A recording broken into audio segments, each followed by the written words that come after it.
All right. We are live. It is 8 p.m. Eastern, 5 p.m. Pacific time, Sunday, July the 19th. I'm Ben. Welcome to my channel for the Sunday Night Hang. And tonight we are hanging with a good friend of mine, Sammy Boller, out of the Motor City, Friedman artist, tapping virtuoso. And you know what? You got a pretty sick rhythm right hand, too. And everyone's always like, Sammy taps, Sammy taps. I'm like, Sammy's got a sick right hand for that rhythm. Thank you so much, man. Thanks for the nice intro. It's good to see you. It's been Great to see you. The last time I saw you was before we were locked down, man. Everything was a little bit more normal. Yeah, I think we were pretty much like the last stream right before everything happened because we were talking about your album and you weren't sure if you're going to be able to do the CD release party or not. And that's kind of on the back burner for now, unfortunately. I don't even know when, things are. I don't even know when people are going to be able to play again, man. It's a real bummer, but it's just one of those things, Everybody's kind of in the same boat, so what are you going to do? So true. Like even here, like obviously the majority of our live venues would be in and around Toronto, and because things are delayed there, that they even went as far as they said for the rest of this year, bars can reopen, but there's no live music. And I was well, let's be honest. The bars that have bands in them are usually less populated than the bars that don't. So we're not at risk. I've been playing to socially distanced crowds my entire career. That's the running meme going around. Yeah, it's like I've been playing venues at 20% for didn't need the mandate or whatever. But I always crack up when I see that. But at least you guys have stuff opening. I mean, here it's just been a shit show. So God knows when it's gonna even somewhat resemble normal again, but we'll see. I hear you. I hear you. Yeah, it's just one of those things. Let's take a look, see what we got in the chat here. Wow, we already got 23 people jumped in. We've got Music Therapy Laz, Terry Tickler, Susie Cherry, JP Page 2, Randy Crooks, Amp Top Demos, Bent Tom, Brad Miller, Charles 75N, Peter DeBad. There's Quentin James himself. Nice. Just got himself a Schecter guitar he's quite happy about. That's Mickey cool. Stedelmeyer, Adam D, My Knees Hurt, Frank Rashad, good to see you, man. Hank Han 36 Solo, Mark So's Images, Robot Master Switch, Hip Metalworks, Blackjack Guitar Net, Danny Alexander, Salu, BV Ninja, Late Night in Switzerland for BV. Wow. Rockin' Chippy, George Lackey, Tempest, Mike Neese. Man, we got all kinds of people in here. This is awesome. Rocket, my buddy welcome Alex one, welcome all. Alex. What's up, dude? Yeah, so if you have any questions for either of us, ask away, folks. Cat, hello? We're hiding out. Yeah, exactly. I just pulled up the live chat, too. Cool. Now I can see it. I love it, too, when people are like, so how are you handling the lockdown? It's like, I'm a YouTuber. I've been working from home for a year. Yeah, like I feel lucky, like I live alone, so it's not, it's not that much different. I'm used to just sitting around playing guitar, just drinking coffee, but it's a bummer. Usually in the summer, I'm gone a lot, traveling and playing and stuff. Sure. This is the first summer in a while where it's just like, you're home, just deal with it. But it's been. I was going to say, when was the last time you made it into mid-July and hadn't done at least one trip over to Europe? The past couple of years we've done it. We were supposed to go in August, next month, but obviously that's not happening now. For the foreseeable future, but so that's a bummer. But I was just excited. I was gonna go on the road with my band this summer for like the first time, so that's kind of been put on hiatus for a while. But just once again, everybody's in the same boat. It's just one of those things. But pretty much, it's all right, man. You gotta make what you got. So it's all good. How you been staying busy? Just doing live streams and just live streams, shooting demos when I can. Did a bunch of projects on guitars, upgrades here and there. If you can get parts in, and I've been listening to this album, Kingdom of the Sun, quite a bit. I haven't heard it. Who's it by? No, I'm just kidding. Oh yeah, yeah, thanks, really, great album, and thanks again for sending me a copy because it's great. Nope, it is. Man. Right up there. It stays up on the shelf. Oh, I can see it. Thanks, man. I just I'm gonna send you a vinyl too. I just got vinyl copies of it in. Sick! Because I just got my turntable up and running. Did you? I just got a new one too. I got a new setup going. So I've been listening to vinyls quite a bit actually. But I'll send you one. For sure. For sure. That's awesome. I appreciate that, man. I'm glad you've been spinning it. That's really cool. Yeah. I'd spin it on here, but copyright. Oh, it's no problem. Yeah, isn't that crazy? Have you been following all the YouTube stuff with that? Like with I deal with it. There's certain requests by certain bands you just can't play on here. Just completely, like they've completely. Yeah. Is it their like record companies and stuff, or is it actual? It's the record companies. Usually the Latin division. Always, for some reason, it's always like BMG Latin America. It's like, really. Really? Even for like yeah, they're like, you played You Shook Me All Night Long for a minute and a half, so we want 5% of your revenue from your hour-long live stream. Do they really? Sure. Is it really like that? That's a bummer. Yeah. It says somebody said I need to turn my mic up 1 second. How's this? A little bit better? Yeah. Great. Good? Cool. I've got a new set. I was telling you before we got on, I've got kind of a new setup going, so I'm trying to get it all dialed in. Kat says, "Is your album release party going to be delayed again? My grandson loves the stuff." Thanks. Yeah, I don't see how we're gonna be able to do it, man. Like in the States right now, you can't have anything indoors, let alone concerts. Yeah, you'd pretty much have to get like the band together and maybe live stream it as a band or something. I just did, yeah, because the vinyl version of the album's coming out on Friday, and we just shot like a live concert from the studio. Nice. So that's gonna stream on Friday, but obviously it's not quite the same as playing a gig. It's not even for sure as much fun. But we'll make sure send me a link for that because I'll definitely want to tune in for that. I appreciate it, man. Yeah, I think it's probably gonna be Friday, probably like 8 o'clock or 9 o'clock. I don't know yet, but I'll be around. Yeah, it was cool. I don't have a gig to go to or anything, so sure, I'll be around. Dude, I gotta tell you, I did this gig. I fill in and play with Scott Stapp sometimes from Creed, and he had a show. He had a show in Texas that didn't get canceled. Like he was supposed to be on the road all summer too, and he had a show in Texas that it was like outside of Dallas, and they just didn't cancel it. So I went and did it a few weeks ago. We played, and it was weird playing a show during all this, man. Like even though it was outside, it was just like, man. Well, and it's weird when you've got time off from gigging too. I know myself. If you go you're used to gigging every weekend, and then you take 2 or 3 weeks off. It's just all of a sudden you're just a little out of your element for whatever reason. But let alone I can imagine like 3 or 4 months off. It was weird, man. But I mean, getting to play felt so great. It was a great show and all that. But it's just like, it just felt weird. Not many people are doing it right now. So. I don't know. I'll never.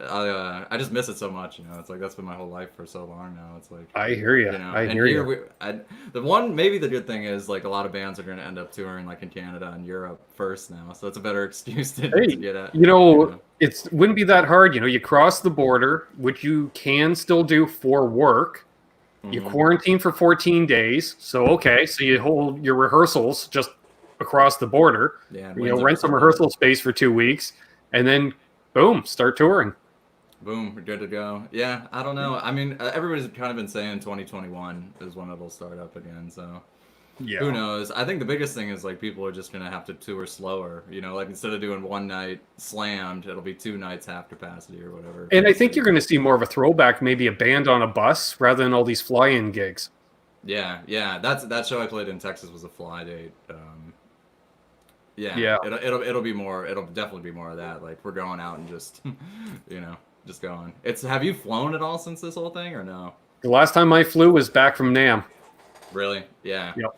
NAMM was like kind of like the last hurrah, Like who could have thought when we were hanging there? Who would have? I know, right? Yeah. It's crazy. I was thinking about that, how crazy it was, right at the end of January and within really a couple of weeks, because we knew for a few weeks before everything shut down, hey, this is kind of going on. And all of a sudden weren't we all just hanging out a few weeks ago? And oh, snap, okay. I know. It could have already been there. Like a lot of people were talking, like everybody gets sick at NAMM. Like I have a lot of friends that feel like they've had it before it even really hit, Like they don't know for sure, obviously, because you got to get tested and all that. But sure. But a lot of people feel like they had it like late last year and like even in January, I hear you on that. Wow, we got a lot of people joining in here. This is awesome. 63. I'm not going to shout everybody out, but welcome everybody that's joining in late. This has been awesome. Somebody had asked earlier, where's the best place to find your music for sale? For sale? It's on iTunes and Spotify and all that. If you want a physical copy, the CDs are available on. I'm signed to a label called Candy Rat Records, so it's candyrat.com. So you can get CDs and all that there, and then the vinyls are available on Bandcamp. I can get the link and post it in the comments, actually. Nice. Yeah, I can try to find it. That's the only Amy place you Harp get says hi, Sammy. Hello, Amy. She's awesome. She's one of my students. She's great. Hi, Amy. Nice. Sorry, I'm looking for this link. Good to see you. But yeah, we got how many people did you say are in here right now? Like 63 at the moment. That's awesome. Keeps Sunday rising. night, man. Yeah. That's the thing. It's a Sunday night hang. Hey, Laz. Good to see you, brother man. Before I go into lurk mode, have to say Sammy is favorite new kid in town. Aw, thanks. I like being called a kid, man. That's great. I feel like a good thing about being a musician is you just get to be a kid forever, you know? Exactly. So, that's nice. I remember saying to one of my bass players once, I said, when I grow up, I want to be you. And he says, you can't do both. No, yeah. Well, that's a beautiful thing about music, man, is you don't really have to grow up, you know? For the most, at least not yet, you know? That's how I feel, at least. But yeah, exactly. I think you progress as much as a teenager where, you know, I make enough money to survive. I'm happy, but I'm doing what I love. Perfect.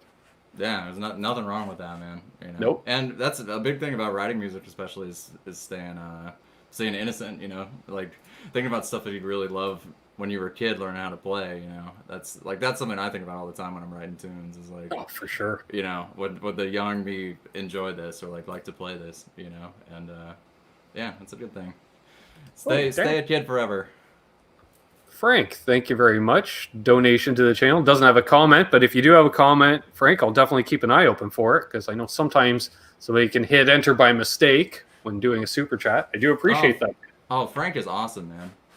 From line 6, he's the best. Oh, okay. I thought the name. I was like, okay.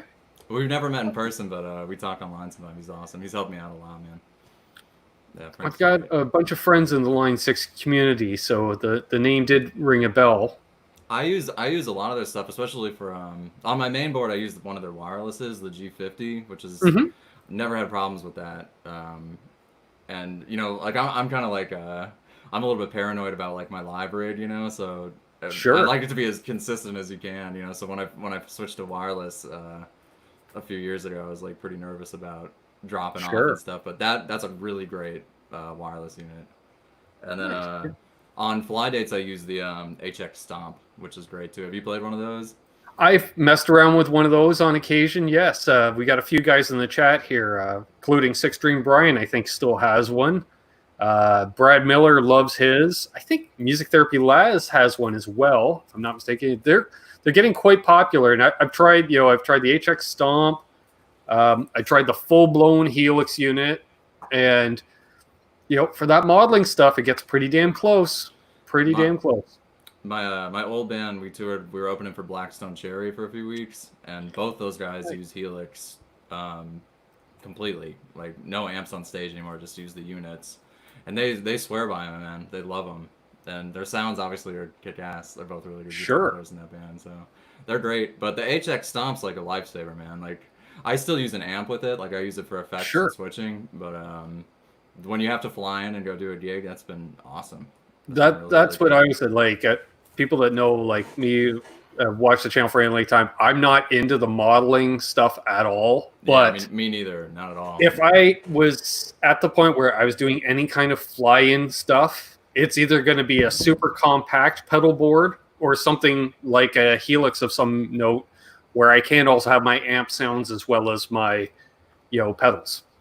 My go-to, man, for the fly dates is like usually when the backline you can kind of tell them what you want. So I usually just go for like any type of half stack where I need a clean sound. So like that last gig I did was like a JCM 800, just half stack, Yeah. But I use the HX Stomp for I have all the delays and then like the clean sound. Like I get the clean sound sounded great through that, like reverb and delay and then compression usually in front. And then I use a BEOD, a Friedman, for the distortion sound. So I don't have to rely on the amp switching at all. So it's like you could even end up with like a twin, and still, play a heavy gig. So I put that in like the loop of the HX Stomp and use that as the distortion. Okay. Nice. And that seemed to be like a really good fix for all that, man. That's like, I can see that, definitely. It sounds ripping, you know. So let's see, we got Emma and Nikki are here, and Janice. All the ladies are here tonight. This is awesome. And let's see, I did see. Oh, there's JJ's House of Jams, whose Helix I've used multiple times. JJ's usually hanging with me at the NAMM shows. And also, Six String Brian would say, yeah, I forgot. He got rid of the Stomp because he's got the full-blown Helix now as well, and he loves it. The big board. Awesome, man. Oh, Frank just commented, we live Vienna, use all these. You guys who design Stomp and Helix use other gear too. Yeah. It's a tool, man. It's a great tool, you know? It's kick ass. Hey, there's my lovely sister Amanda in the chat. Hey, Amanda. Man, there's a lot. This is like ripping by too fast. I can't. it is fly by Dan New Jersey's here. Nice. Paul Glover. We got 66 people in here now. Great. Pretty good. I do have to get my hands on one of those BOD pedals. That's the one thing I haven't done, because Friedman pedals, you never see them used in Canada, and they're not that cheap to begin with in Canada. Oh, really? Yeah, that's a really great pedal, man. The I just use the simple one, the just BOD, but sure. I'm thinking about getting the BOD Deluxe, because you can get like, you know, 2 sounds out of it. It's like basically like 2 pedals in one. Sure. But for me, you know, sometimes you just can't use your full rig. Like, you know, I've always been like an amp distortion guy. Like that's the first pedal distortion that I really liked. You know, but it gets pretty close. You know, depending on, you have to tweak it depending on what you're plugging into, obviously. But if you need like a really good, just solid, consistent distortion, that's a really, really great pedal. It's killer. Hey, we got John tuned in from Australia here, and we got David tuning in from Colombia. Welcome. From Colombia, wow. We're quite awesome. Global here. That's so cool, man. Have you ever been to that part of the world? I've always wanted to get to. I have not. The furthest south I've made it is Daytona Beach. Daytona Beach. No, wait. I did make it to the Dominican once. That's right. Oh, Dominican. But I had apparently well enough time I didn't remember. It's probably a common theme, man. But that's cool. I've never even been that far south. I hope to one day. But that's cool. I'm trying to find some of the comments in here. Brad Miller says nothing is easy to get into Canada. He sent me something 2 weeks ago, and it's still en route. Oh, really? I know. I've had some problems with shipping, too, just throughout this, especially when quarantine first started, just even in domestic U.S. shipping. Oh, yeah. Oh, my God. Yeah, it was, you know, you'd be waiting just forever. The worst was, I would say, early April. It was taking 5 weeks for me to get stuff from Arizona. Oh, no, really? 5 weeks? 5 weeks. Yeah, because it would take 2 weeks to get to Detroit, sit there a week, and then it was another 2 weeks once it crossed the border for some reason. That's the crossing the border's got to just be a nightmare, man. Yeah, it's a pain. Right when quarantine started, I bought that telly that's behind me from one of my dad's friends, and it's shipping from Kentucky to Detroit, which is like not far, you know. Right. Normally take 2 or 3 days tops. And a week went by, nothing. 2 weeks went by, nothing. You know, he's texting me going, man, I hope, you know, we're worried it's going to get lost, you know. Sure. But it eventually showed up. But yeah, that was probably the scariest one for me. Like everything else, like that you order from Amazon or whatever, it's been okay. You know, like maybe a few days delayed. Sure. But yeah, like buying, I'd be a little bit afraid to like buy just an instrument from a retailer right now, just because it's, who knows, man. So it looks like we got the pros joining in now. We've got Aaron, frontman from Albus Band, joining us. Good to see brother Aaron here, another one of my NAMM companions. And the mighty Caleb Rappaport from Nerd Halen is joined us as well. That's my bud, dude. We were hanging at NAMM. Do you remember? Oh, hell yeah. That was great, man. That seems like a different lifetime ago. See, I almost wore my Nerd Halen shirt tonight, but oh yeah, that's right.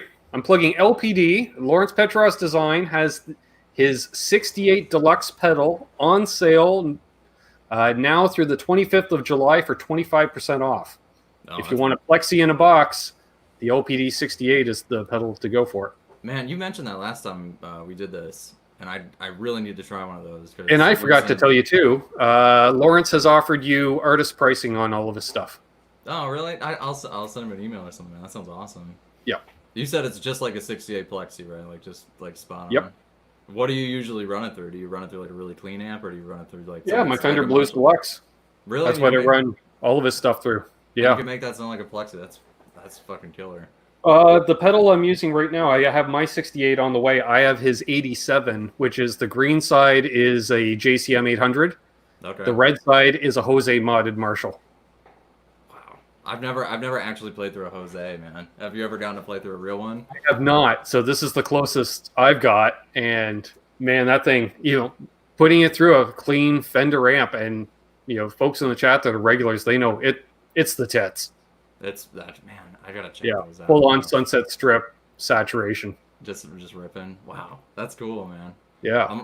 That's awesome. Yeah, there's so many great pedal makers right now. Just like especially like drive and overdrive. But that's kind of like that's like a special thing. That's like that's what everybody's going for. It's like that modded plexi thing, which is hard. It's hard to get that in a pedal, especially running through a Fender. But you can get it, But that's cool. I can't wait to check those out. You got to send me. Yeah, I'm not saying maybe he got the saturation in the 87 from the 6 FET chips running at 24 volts internally. I'm not an engineer, but when he told me that, I went, I don't think anybody else is doing that.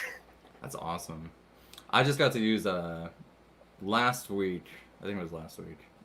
Yeah. I'm borrowing a friend of mine named Mark Stewart has a real 68 plexi that I've been borrowing for a while. Oh, nice. I got it behind. It's under the frame. I don't know if you can see it. Yeah. But I use that thing on a lot of stuff. But last week I used it for the first time. I was using it at the studio. I was letting my buddy Tim borrow it. And Al, the owner of the studio, has a Variac, like a real old one, where you can just crank it really low. Nice. And I've never tried a real Variac with a Marshall before until, the other night. Holy shit, man. It is like... You're just standing there just going like, it's so many records that you love, like not only Van Halen, but like, right, just jaw on the floor, And what's really funny is you can turn it down. I mean, it doesn't shut off. You can go down almost to like 30, 40 volts. Like instead of 120, you can go that low, right. and it's still on. You can still play right. through it. But nice. The magic for me, 75 volts. It seemed like that was just incredible. Like I don't remember Van Halen. I don't know the actual number. I bet somebody in the chat knows the number, like the first album that he was going down to volt wise. But 75. Yeah, I was gonna say, I wouldn't doubt Caleb might have an idea because I know he uses a different kind of a Variac system on his amp to help get that sound. 90 volts. Yeah, Van Halen's 90 volts. I thought I was gonna say like 90 or 95. That's it. But for some reason, 75, man. Like my buddy borrowed it for a session, and that's what they used. That's what he had it set on like the whole session. But yeah, 90's like amazing too. There's not really that much difference. Like when you start going down that low, it's more just like it turns into just like the squash of it, like the compression of it. But it was cool, man. Especially when you're ripping through like a really loud cabinet, Usually with that, like an amp like that, to get the sound, it's like you can't even be in front of it. It is so loud. It's like shit coming out of the ceiling because it's so loud. But with the Variac, you can kind of like, at least it's bearable. At least, Sure. Nice. Yeah, that's something I've always wanted to try. Definitely. So. It's cool, man. And my friend Al was telling me you can get a Variac pretty cheap. They're not like, super expensive pieces, if you're trying to find just an old one. So I might look into that. I don't know. Sure. Here I just run them with a load box, and that works pretty much just as fine. But yeah, if you're going to use it on a gig or something, it might be cool. Exactly. And not, hurt the people sitting in the first couple of rows. Dude, that thing, I play with this kid, John Dudley, who's just this amazing drummer. And he's like also like the loudest fucking drummer ever, And I was playing that thing with him the other night when we were messing with the Variac. Even if you have a loud drummer, if you turn that amp up to like get the sound, it literally overpowers the drums. It's unreal. It's like to get an amp like that where it's that loud, where it's like you can barely even hear the snare. It's pretty crazy. I want to give a shout out to my cousin Doug because I didn't give him a shout out to the point where he's now texting me saying, "Hey, apparently I don't get a shout out because I showed up the same time as Albus Band and Nerd Halen." Well, Doug, get a band together, and then see that's what happens. BV is saying our friend Dave Friedman recommends 115 volt. 115, I believe that. I totally believe that. It's I wonder why 115. I gotta ask him about that because that's not that much different, you know. Like some walls are even 115. That's one thing I've noticed with using that amp. Like, I use a brown box with it just to be safe, you know, because I've blown tubes in it just plugging it into a wall at a studio. Sometimes studios, even if it's like 124, like a little bit hot, you'll blow stuff up or blow fuses, so you gotta be really careful. But I believe it, man. Yeah, 115s. It doesn't seem like it would make that much of a difference, but I can see how it would. Sure. You know, like just maybe just take the edge off a little bit, you know. Yeah. And I see my sister's laughing at my cousin, and Caleb is apologizing to him. Dude, I'm like you, man. I get so many texts like my friends messing with me during these. It's just sometimes Friedman will, you know. It's like, oh sure. You're just looking like, oh my god, you know. I can't even. I like try to not even just leave my phone in the other room. Yeah, I know. I definitely know the feeling. Yeah, it's all good though. I'm trying to roll back. I know there was a couple of questions earlier. Ben Tom saying he uses a brown box with his old Marshall. Yep, that's what I use. It's great. So cool. That's an amazing product. Yeah. Yeah. Auto cool. Transformer is a good one, according to Dave Douglas. And hello, Dave Douglas. Similar kind of thing, like a voltage regulator. I would think so. Yeah, that's what it sounds like. Cool. I'm looking now. I know my buddy Alex had a question. I don't know if I can go as far back now. Yeah, let's see here. Somebody wants to know BEOD or Dirty Shirley pedal. They're both great. It depends what you play, man, or like what type of music you like. You can get pretty similar tones with each of them though, because inside there's like a trim pot for the gain. So like if you crank to Dirty Shirley, you can get it closer to BEOD, and then vice versa. Like if you with my BEOD, I have it trimmed down a little bit on the gain. So they're both great. It's all personal preference, but the Dirty Shirley pedal really sounds like the amp too. It's pretty wild. For sure. Hello, Kevin Hashman. He just says Sammy's a beast. Sure. Thanks. Thank you. Yes, and if we did miss a question, just ask again, folks. We got 79 people in here. Yeah, Rock and Chippy had one. I know. I saw it just rip by. And there's LPD Pedals talking in Japanese, possibly. Oh, that's cool. So he's probably talking to BV then, because they like to talk Japanese back and forth to each other. Do you remember last stream when Jason hopped on? Do you know what I'm talking about? Yes. That was really cool. That's the closest I've ever gotten to being. Last time we did this stream, anybody who's watching, our friend Jason McNamara hopped on, and he lives in Tokyo, right? Right, and he's like, "Hey, do you want to check out a 7-Eleven in Tokyo?" And I'm like, "Yeah," and he's riding his bike through the. Oh yeah, we do. I was like, "Yeah, that sounds great, actually." Yeah, it was really cool. Yeah, I totally forgot about that. Yeah, that was cool, man. Yeah, and actually, I remember Caleb from Nerd Hill, and he wanted to do a hangout with the two of us. So, Caleb, if you're free, jump on in for a bit. Yeah, send him the link, man. That'd be cool. I haven't talked to him since NAMM. That'd be great to talk to him. I have a couple Tele Deluxes, great guitars. One is PAF and one is wide range. Yeah, that Tele Deluxe. I know you were saying you've been working on like guitars through quarantine. I kind of restored that. Like right at the beginning of quarantine, or maybe like about a month in. I think I bought it right at the beginning of quarantine, and then when it finally got here, I started working on it. But that is one of the best sounding recording guitars I've ever heard, man. It's got I think it's, oh my god, what is the guy's name? Not Tom Anderson, but the wide range pickups, the guy who designed the PAFs. Was it Seth Lover? That's it. Yeah, Seth Lover. Yeah, that's it. The pickups are unbelievable, bro. It's just like insane. And those guitars are about like they weigh even heavier than a Les Paul, or pretty close to a Les Paul. It's a really, really heavy guitar. But Aaron's commenting, do I remember when McNamara jumped on for my birthday stream? What was it, 7 a.m. there? No, it was afternoon, because it was well into the morning here. But that was the off-air portion, thankfully. That was crazy. What was that? Sorry. Was it the morning you said, or no? Yeah. Well, the first time I did one of, I'm ahead of the curve in that respect. The last 2 years I've been, for my birthday, doing a live stream. We're inviting various people on. And so we were live for 3 or 4 hours. I got quite lit. So we decided to go off air and continue the hangout off air. And so next thing you know, Jason McNamara comes on to wish me a happy birthday off air. And it literally ended at about, I think it was like 2 or 3 in the morning here. And, of course, I'm just shit-faced. And Henning Foley is having his morning coffee. So, did you have a good birthday? And I'm just like, this is surreal. Just like laying like this. Yeah, dude, that's awesome. So Henning jumped onto, it must have been like, Germany's like 6 hours ahead or 5 6 hours ahead, yeah. So, I think he's like, Leslie just went off to work. I'm just having my coffee. So, what's up? And we're just like, oh, we've been partying all night because it's still 3 in the morning here. Yeah. About half a bottle in. Man, that's funny.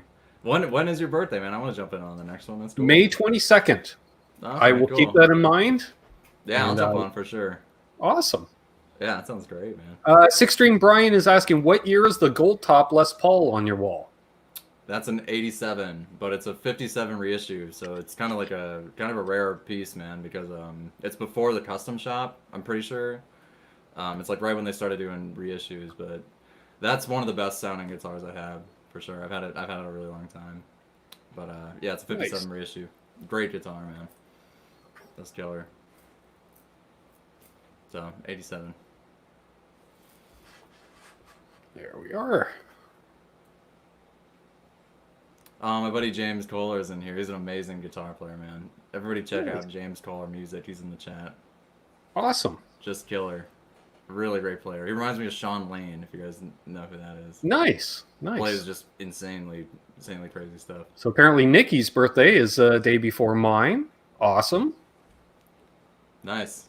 Welcome, Pete Hickson, another Australian in the chat. And we got Crowbar tuning in from Rhode Island. So just purely global. This is awesome. I'm looking through, too. My PAF. So, yeah, they're talking about the wide range pickups. Robert says, mine wide ranges don't like metal that much. Chimey and Lush, it does it well.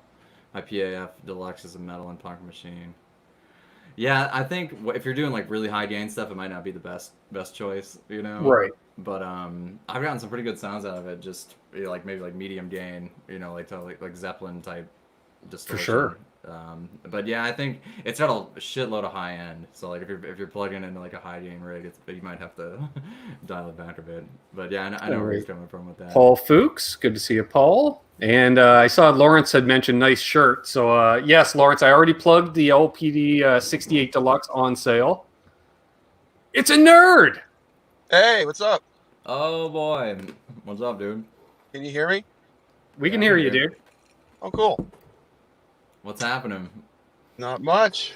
What are you doing, man? You're driving somewhere? I was in my car here, and sitting in, and I thought I would come join you all for a second. Yeah, well, we did. Yeah, Caleb and I had mentioned that after Sammy was on the last time. He's like, I'd love to do one of these again. And then literally I realized all of a sudden, hey, wait a minute. Let's do it right now if Caleb's got some free time. I have a few minutes, yeah. Sure. Nice. Awesome. You guys were talking about drop boxes, and I was going to say that I use the Honeyack that Mike Himmel turned me on to. So I talk about that, I think, on my rundown rig that I made on my channel, the Nerd channel. So it has 4 wattage voltage settings. So I believe it's at 85, 90, 95, and 100. Okay. And so it kind of guarantees the voltage no matter where you're at. So because like Sammy was saying, especially with the guy who would like to at 115, some walls are 115, and whoever, if you've ever played through a wall that has 115, you probably had a really good night. You were like, that amp sounds killer, because even just the slightest voltage drop on a normal tube amp will just give it a little more richness. It's amazing. So that's so cool. Yeah, no, it's strange how that all works, but obviously Eddie found that by accident, and look where we are today with it. So that's awesome, man. Yeah, gotta love those happy accidents. Yeah, happy accident, like out of necessity. But yeah, that's cool, man. Yeah, the when you start getting into trouble is when the walls are a little bit hot. You know, like if you're plugged in a wall, it's like 125. That's when you start having. That's when I've started having problems. You know, where it's That's either just sucks. You're not happy with your sound at all. So. Yeah, and we're just getting noise, or like if you're using an old amp, they can blow up, or fuses blow, shit like that. Right. But dangerous. So I think everyone should have their own little box that kind of regulates that, just to guarantee it. So yeah, that's true. And I use mine, even though I have an amp with a master volume. It's still it makes the amp work harder, and the tubes run, like they call it a full soak, and Himmel described it as like getting the gooey sound, and even Dave Friedman, who is a purist when it comes to non-master volume amps, and he when we were at NAMM this last time, I walked into the Friedman enclosure, where they have that sick rig inside and the bar. And if anyone out there hasn't been to NAMM and to the Friedman booth, they have their own bar at the Friedman booth, and it's inside an enclosed room. Yeah, and I'm your bartender, so. Yeah. I was going to say, Sammy poured me a tequila before I had to perform at NAMM this year. Right, and where Dave holds court in that room, and one time back in January, I walked out because I go by the Friedman booth a few times a day when I'm there, and I walk in, and Dave goes, "Hey, it's Caleb from Nerd Halen," and announces it to the room, and then he starts telling this guy at the bar with him that I have this great Van Halen tribute band, and they sound really good, is what he said, and the guy, I look at the guy he's talking to, and it's George Lynch. Yeah, that's exactly. And I was like, oh my God, he just told George Lynch, about my band, and George just like without hesitation looks at me and goes, "What are you running?" Yeah, he started asking about your rig. That's awesome. Oh, that's all he cares about. Like he's such a tone junkie that like, and he heard Friedman say that we sound good, so right away he's like, "Oh my God, what are these guys using?" Right. And, that's awesome, man. Yeah, no, and I told him that I'm using, the EVH 50, EL 3450 watt, and I use the Honeyhack drop box that actually George Lynch lifted from Mike Himmel on a road gig. Himmel was playing with Slaughter, and they were playing with Lynch Mob, and George heard him playing in soundcheck. This is the story that I've heard, and Himmel said, "You want to use it?" And he let George use the box, and he never saw it again. He just took off with it. That's awesome. Yeah, and what was funny was when I told George that I'm using that box, and Dave looks at George and goes, "Are you still using it?" And George goes, "Every day." Really? So he still uses it? No shit. Oh yeah, and he posted a picture of his rig like a few weeks or a month ago, I don't know, very very recently, and you can see in the picture the drop box is right there. So he's using it. I gotta check. Are they hard to find? Man, I gotta check those out, man. You can have them built. Just search the name Burke Hun, or Okay. Hun Amplification, HUNN. Okay. Then send Burke a message. He's very good about getting back to you, and it's around $400, and you'll just have that voltage situation dialed in forever. So That's cool, man. Nice. With the brown box, you can take it down, but you can't go down that far. I don't think you can take it down to. But you were saying it goes down to like 85 or 90? 85, 90, 95, and 100. I believe 85 is the lowest. It's either 85 or 90. That's cool, man. Wow. It looks like Metalhead Hippie has to head out. See you, man. And welcome, Fruitcake Tony. And I saw a question here who asked, Lars Guitar asks, what delay does Sammy use and what delay time does he use? delay time. Wow. Good question. Well, for live, I just use I have a carbon copy that's on all the time, just really low. So I use it more just for like ambient. I use it more like a reverb, you know. Me too. But the main delay I use live is just a TC Electronics flashback. Like I have the big one, the X4 or whatever. But I'm thinking about swapping it out. I've used it because it's really consistent. You know, like on the road, it never, you know, it's just always perfect. You know. But Rob from Freeman let me borrow a timeline, a Strymon timeline. So I might end up making the switch to that because it's just some of the delay sounds you can get out of that are just insane. But for recording, I'd hate to admit it, but I usually just use stuff in the box. Like I use a Waves H delay a lot, like because that's just a really, really versatile plugin. Sure. And then for some of the mod stuff, I use the Crystallizer, Soundtoys Crystallizer. So I usually I'm kind of a guy that's like always two delays. I don't know. I've just always been like that. Like I love creating like really ambient, wide sounding delays. But nice. And as far as the time, I don't know the actual millisecond, but I set it to a dotted eighth note always. So no matter what the song is, it's just a dotted eighth. Perfect. Ask Friedman about that because he has a couple like millisecond times that he swears by, you know, and especially if you're trying to do like the dotted eighth thing or like the ping pong thing, he's got all that stuff. Like he knows the exact specifications you gotta use. But nice. I like it pretty long, man. Like usually I have it set pretty long and wide. How about you, Caleb? What do you use for delay? I use the Echoplex, the MXR Echoplex. Nice. And I use that primarily for the Ain't Talking About Love delay, which is very similar to the Dance the Night Away delay.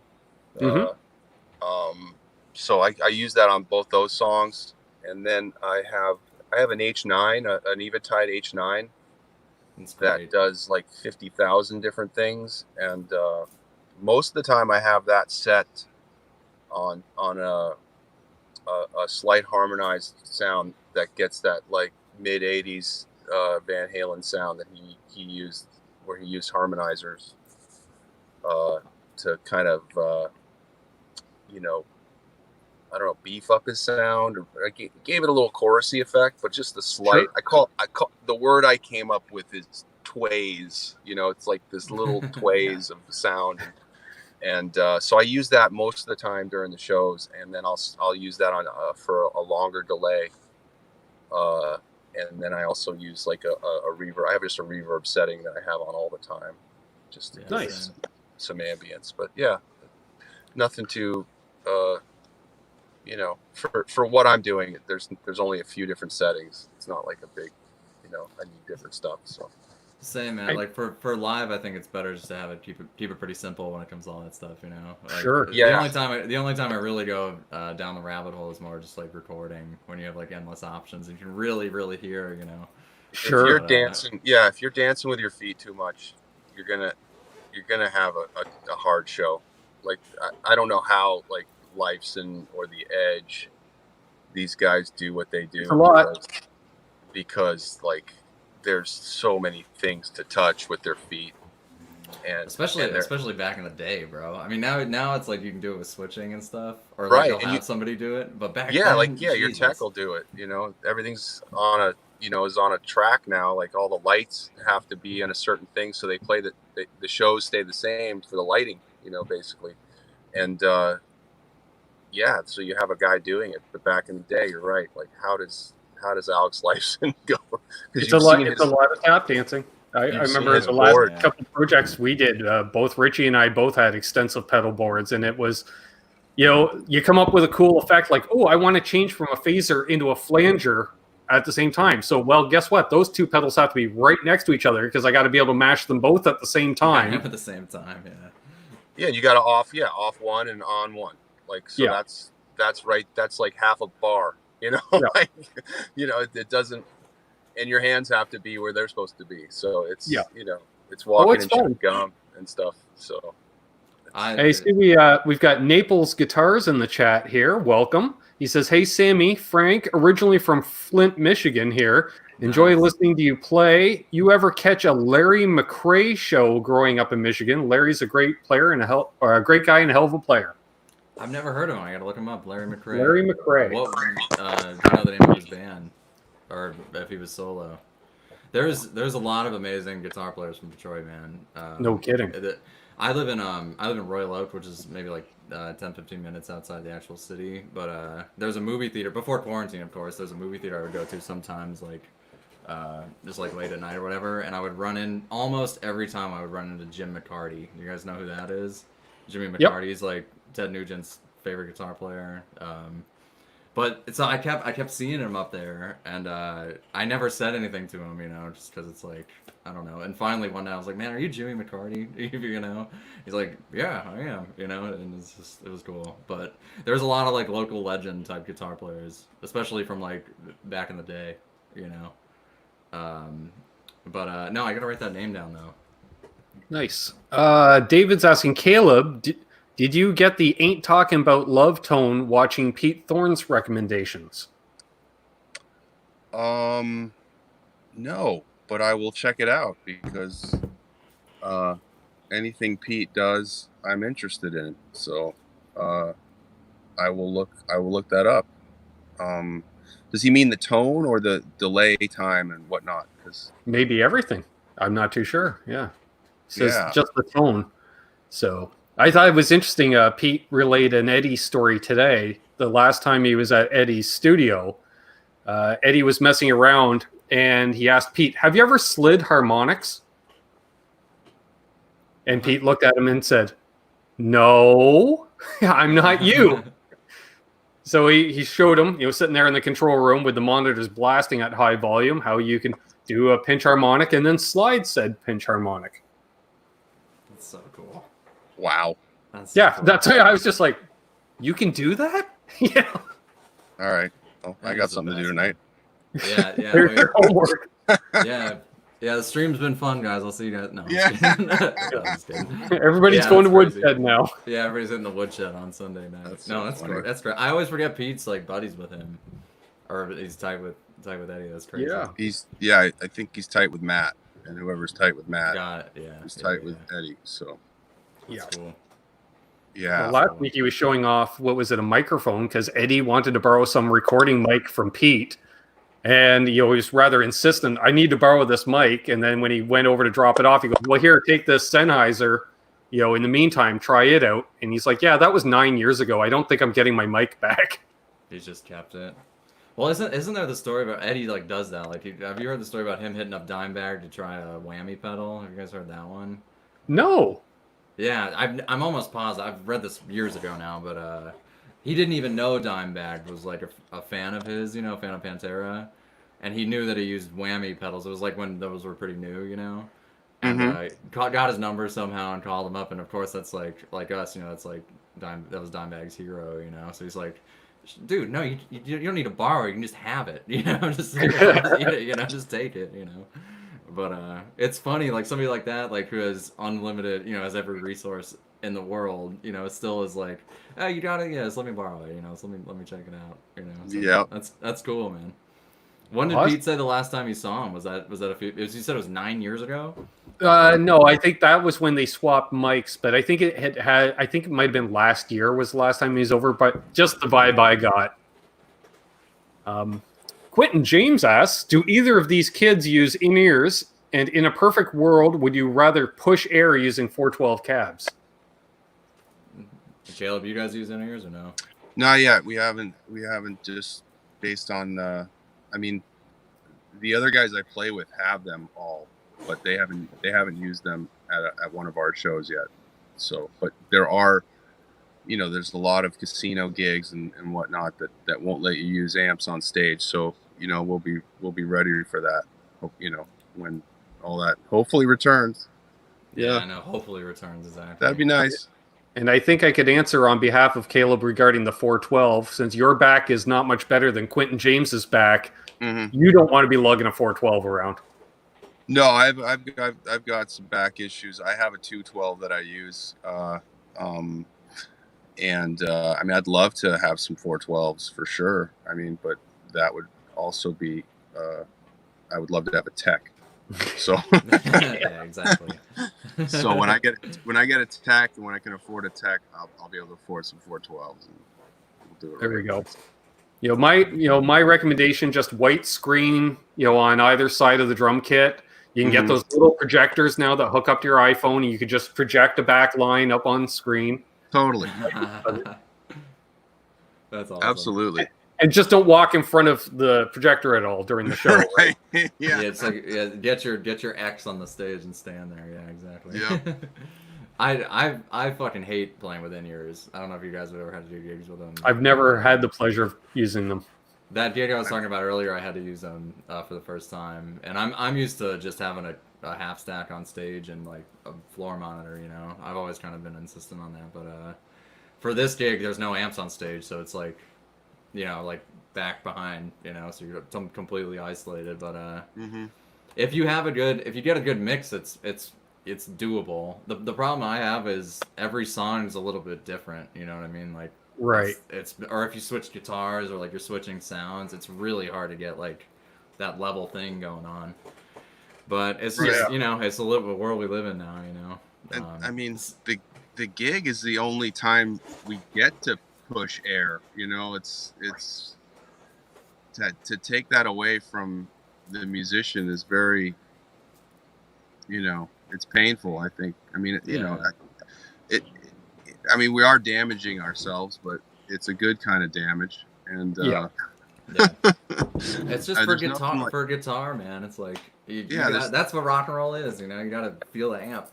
Yeah, a lot of those faces guys make is because of the sound that's coming from behind them. It's not because their fingers are feeling a certain way. It's literally because of what they're hearing from those amps and what they're feeling. Yeah, and it's like riding a bull, man. Exactly.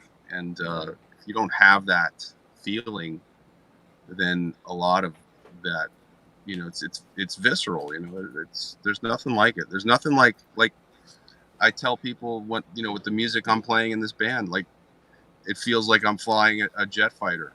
When we're clicking on a song at full volume, there's nothing better. There's no better music. There's no better music to play, as far as I'm concerned. So, don't take that away. So no, that's rock and roll, man. Yeah, exactly. Yes. Yeah, it's not the same without that, And also, it doesn't, like, shows I've gone to where, like, my buddies are using Kempers and stuff with no cabinets. It doesn't sound right, you know what I mean? It's like the guitars, there's nothing moving, So it's like if you're going line out of a Kemper or an Axe Effects, it's like it really takes a lot of work to make that sound good in a big room, And most of the time, it's just like, it's almost like the guitar's inaudible or like really thin. And we like, can even tell, if you have the most bitchin' sound, We can tell. Yeah. I mean, not a lot of the laymen can tell, but we know, and we can feel it, and the whole performance changes when it's like that. So absolutely. I did a live stream a few weeks ago with my buddy Rick Hollis, and Steve Stevens was on it too, and they've used in-ears forever. Just going back to in-ears for a second, and he said what changed for him using in-ears is he started using just for his ear mix. I think at first they started using a torpedo and using IRs for his ears instead of using the mic feed for his monitoring. And he said it was like night and day. Like, not only is it more consistent, it actually sounds like what you're used to. You know what I mean? So he said that's the biggest tip. If you're gonna use in-ears or you have to use in-ears on your gig, try getting like a direct feed from either like a load box or something. So what you're saying is, if you're gonna fake it, full on fake it. You gotta go all the way in. Yeah, go all the way. You gotta go all the way. But gotta go full retard. But yeah, that's I guess that was his tip. But he said even out front, he said it sounded really, really good. They started using the line out of the torpedo as well as the mics. Interesting. So yeah, something to think about. I don't know. Every gig is different, but good question, Quentin. Thank you. Yeah, it is a great question. And congrats again on your new guitar, Quentin. What did he get? You got a Schecter, you said? You got a Schecter, some form of like HSS configuration with a Floyd Rose, and he's got one of those wiggle sticks, and So look out. You know what I recommend? Watch a Nerd Halen video to learn how to use that wiggle stick. That's what I do. Yeah, That's and I awesome. recommend watching Live Without a Net. And there you go. So I like learning to play guitar from watching that, man. That concert's unbelievable. it is. Yeah, I had it on VHS. Me too. Yeah, it was shit. God, now you can get all that stuff on YouTube. That's crazy, but It is. I used to. Yeah, that's how I learned how to do the the butterfly picking or whatever they call the hummingbird or the spasm picking that he does. I would freeze the frame and shape my hand, like just like he did, with the middle finger and all that, yeah. And the pinky's flying and then you got the radius going around the ulna and so it's you did what you could back then. So kids are lucky now. God. Yeah. The kids they have no idea. Live Without a Net on demand. Come on. That's for free. Yeah, you just look at watch on your phone. Like I used to have to rewind that just over and over and over, trying to figure out what the fuck that was, Yeah. But you're saying the H9 can kind of get that like chorus sound? Yes. I was going to ask you about that when you said that. Yeah, it has that very eventide rack effect in it. Yeah. Yeah, it's like literally the same thing. Yeah. So and they even come preset with like 4 Van Halen presets. No shit. So you can I dial it down a little because it's a bit much. Yeah. On most of them because they want the effect to be out there. Yeah. Right. So I just dial it back, but it's definitely there in there, and you can have it if you get the H9 is a pricey pedal, but for what it does, it's amazing. I wish, and I've even gone to their booth a couple of times and said, when are you guys gonna at least allow us to use 2 at once? Because you can't. Why? You can't run them in series? You can't run any double algorithms through. You can only run one effect at the through at one time. Got it. So you can't combine algorithms in the pedal. Right. So you have to use like 2 pedals. Got it. And but they could easily make that possible. And even the guy at the booth like smirked at me like, yeah. That's it's coming, yeah. It's the number one question they get. At least just 2. Like can I run a delay and the harmonizer together, please? Right. Right. And especially like say at the price point. Yeah. At the price, $500 pedal. Yeah, please. Thank you. How do you program it, man? Do you use the actual phone? You do it on your phone? Yeah. Yeah. Cool. Comes with an app. And BV's like, that's why everyone has 2 H9s. And immediately I was thinking to myself, Larry Mitchell has 2 H9s on his board. And Dweezil has 3. Man. Is that what he uses too? No shit. Yep. Man, I just want to get one. I want to get one now. Damn. Get one. Yeah. Even though I'll put it on my list. I just recently went with stereo chorus, so baby steps. Oh, you got a stereo chorus? That's cool. Yeah, that's MXR stereo chorus. That's a classic, man. Yeah, that pedal's shit. Yeah, the H9 comes like fully loaded. It's like $600 or $500 for the mid loaded, $400 for the bare bones or something. And but you can go on like iTunes and buy all these algorithms for like $20 a pop. So it's a cash business. Really. It's a cash business for them, but it's got so many possibilities in the one pedal. So and then it's really easy to program, and you can lay out your whole set list and just make all your presets, and you can name them. Just on. You don't have to dial it with the pedal. You can just name it on with your keyboard on. Yeah, so it actually is a really cool system, but. I think we found the hookup, Sammy. Bent Tom has 2 H9s, so you can borrow one and I can borrow one. Yeah, sorry, dude. You shouldn't have told us. And I want to shout out, we've got Mellow Brian tuning in from Ireland, and Caleb, we got boner jams in the house too. Oh, It's a it's a hell of it's a Johnny man. Bean fest here. It is.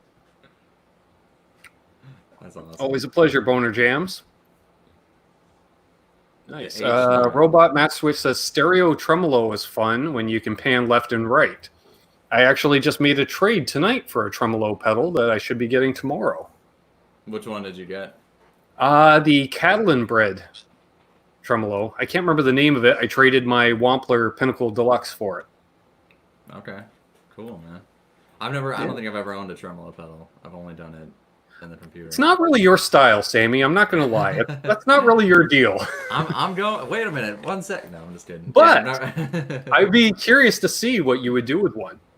I don't know. I just remember, like, when I was a kid, that fucking Green Day album was so big with Boulevard of Broken Dreams. You know what I'm talking about? Where it's just like the tremolo is the whole song. I just remember just going, Yep. I can't listen to this anymore. The H9 so I never has got that one. setting, actually. The H9 as the Green Day tremolo. It's actually called like Broken Dreams, or I mean, it's literally that setting. So. Yeah, it's a fucking sick sound, obviously, but I don't know. I just never ended up. I've never owned one. I love that record. I like it too. It was literally the biggest fucking album ever when I was a kid. It was I still listen to it. So there's some amazing songs on it, like Holiday, and I like a lot of the songs on it now. Well, it's like looking back, you're like, yeah, it was pretty sick, Yeah, the two, like 12-minute songs are incredible. Like they're operas, Right. It's basically like Tommy, but yeah, on crack. So yeah, I've always wanted to see them live, man. All my friends that have seen them live are just like, holy fuck, they're just. I saw them at the Whiskey. I was gonna say, didn't you see them not too long ago, Caleb?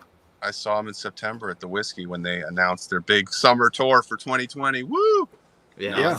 Yeah. See, I was gonna go to that when they. And weren't you hanging out with Britt that day, Caleb? She found me. Yeah, that was hilarious. I got a tip that they were gonna play a show at the Whiskey, a secret show with Fall Out Boy and Weezer to announce their tour. So next Wednesday, just be in the area of the Whiskey in the morning, and there'll be a line you can get in, and you should be able to get tickets. And I obviously had nothing to do, and hopped in line, and then I did like an Instagram story that I was there in line, and then I started getting messages from people, strangers, like, get me a ticket, blah blah blah, and I get a ticket from Britt, and she a message from Britt, and she's like, hey, I see that you follow my boyfriend Pete Thorne. I was wondering if maybe you could save a space for me in line. I'll come by. And I was like, okay, Pete, sure, Oh, and cool. And she showed up, jumped in line, and got her in. So it's pretty funny. Now, if I could just get Pete Thorne to model that Nerd Halen shirt along with my Canucks with Guitar shirt, we'd just be happy. And that was the deal I made with her. And of course, she hasn't been able to fulfill that end of the deal. So come on, Britt, get it together. Maybe That's one day. Cool. That's crazy. You got to see him there, man. It was Fall Out Boy, and who else played? Weezer. Holy shit! At the Whiskey? That's pretty. At the Whiskey, and it was crowded with real fans, not like industry show, suits. It was all real fans, and it was packed. I've never seen the place more fire coded out, and it was amazing. It was. I still think it's one of the very, maybe if not the very best live concert performance I've ever seen, just because of the energy in the building. And I remember you standing in line. I happened to text you that day, one of many people that texted you, but I was just like, hey, dude, what's up? You're like, oh, I'm just about to do this. I'm like, rock star. Must be nice living in the LA area and not in some small town in Ontario. Yeah, but I mean, it took like 4 hours of my day just to get the ticket and get the wristband, and then but it was worth it. So nothing like a 49-year-old guy, packing himself in with a bunch of kids, Hell yeah. It's crazy. Which awesome. actually reminds me, because it ties in with the punk rock thing, because I know we got a lot of Canadian viewers watching. A bit of a sad note. Unfortunately, I believe it was on Friday, we lost Mr. Chai Pig at the age of 57. And Chai was the frontman, legendary frontman of the punk band SNFU, who've toured the world dozens of times, possibly one of the most iconic Canadian punk bands, hands down. I know my brother Rodney is hurting right now. They were close, and this one hurts, folks. So, yeah. I'm sorry, man. I'm so sorry, man. That's terrible. Yeah, thanks. We're losing a lot of people, man. It's awful. I was lucky. I got to do sound for them one night, and wow, they put on a clinic on how punk rock is done. I'll tell you that much. That's awesome. Where did you mix them, man? In Toronto or? No, it was actually locally here in Belleville. Fortunately, because I'm halfway between Toronto and Montreal, we get a lot of stopovers, and my buddy Dan booked in SNFU and Ultrabide, and Ultrabide was the original Japanese punk rock. Like the frontman Hide, he brought punk to Japan in 1977, and they were touring opening for SNFU, and the show was on Thanksgiving Sunday. So we did a punk rock potluck dinner before the show, and a bunch of my friends got to open the show for them, and it was amazing. And I got to do sound because the sound guy didn't show, so I got roped in to do sound. That's awesome. Don't fuck up. Yeah, pretty much. It was literally 15 minutes before the first band started, and the promoter walks up and he goes, I'm out on the deck having a smoke, and he's like, hey, man, what are you up to? And I'm like, hanging out, waiting for the show to start. What's up? And he's like, gave me that look, and I went, let me guess, your sound guy didn't show. He goes, yeah. I'm like, all right, you owe me 3 large drafts. Yeah, exactly. Hey, Damn, thanks for having me. I have to run, but great to see you, Sammy. It's great to see you, man. It's been too long. I know. It doesn't look like I'm going to see you in January, but hopefully sometime after that. I'm hoping to get out there, soon. As soon as possible. I didn't know you were local in LA, man. That's awesome. I want to see you guys play sometime when that becomes a thing again. Yeah, well, I mean, yeah. Thanks, Mayhem. You just posted a link to an SNFU track. Thank you, bud. Appreciate it. Yeah, thanks, Caleb, for stopping in. I'm not sure if I'm going to get out to Cali in January or not, but I do need that break from the Canadian winter to get out there. So I'm not sure if it's going to happen. Yeah, I don't think it's happening, man. I'd be shocked. I'm thinking about going out just for the hell of it. I've got surfing lessons already lined up. So do that. But yeah, I don't think NAMM is going to actually come off. Like I just don't see it. There's too many people backing out, too many companies backing out. So I'll slum around Santa Monica with Caleb for a day or two. Yeah, even Friedman backed out. So Friedman's not doing it. I'm down to hang in Santa Monica though. I've had a lot of fun in Santa Monica. If there's no bar there's no reason for me to be at the if there's no Friedman booth, basically. There's no Friedman bar. Once they backed out, they canceled it. Yeah. Anyway, thanks y'all. Great to see you. And great to see you, rock man. on. We'll talk soon. I'll talk to you later, Caleb. All right, Ben. Cheers, man. Take care, everybody. Cheers. Ben, I might take a piss real quick. You want to take? You do that. Or take 5. You do that. I know there's a lot of people in the chat right now, so I've got lots of stuff I can cover in here. I need a break from Florida. Need some northern chill. Come on up, Dave. Once borders are open, come on up. All right, I'll be right back. One sec. Doug, we got to do that surf rodeo. It's a surfing, cornhole, and live music all in one event.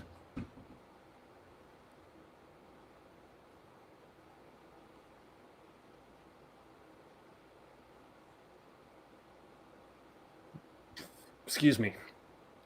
BV says NAMM's not happening in January. Yeah, that's what it definitely sounds like. And Mayhem, yes, I do need a van. I'd love to have a van to travel around in. I'm down with van life anyways. If I could fit all this gear in a van, I'd need an RV at the very least. Set up all this in the back of an RV. There we go. Take the show on the road. And welcome everybody to dropped in. Robert Sutton's here. Dogpa, Bumble Bess. VJ's here. Awesome. Yeah, we got 78 people watching. Who is my main influence? Good question. Honestly, my dad. I spent so much time watching him as a kid to know what to do and not do as a sound man or a side man. Beyond that, to this day, I worship at the feet of Ronnie Wood, Rick Richards, Izzy Stradlin. Tall person, hello. I can definitely ask that, Randy.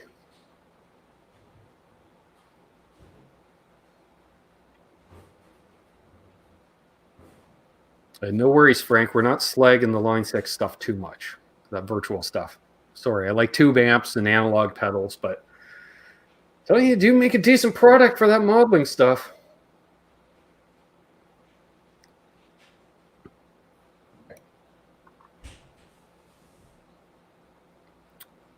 Yeah, I don't get it, Mel. Milt, yes. Marsman, thank you.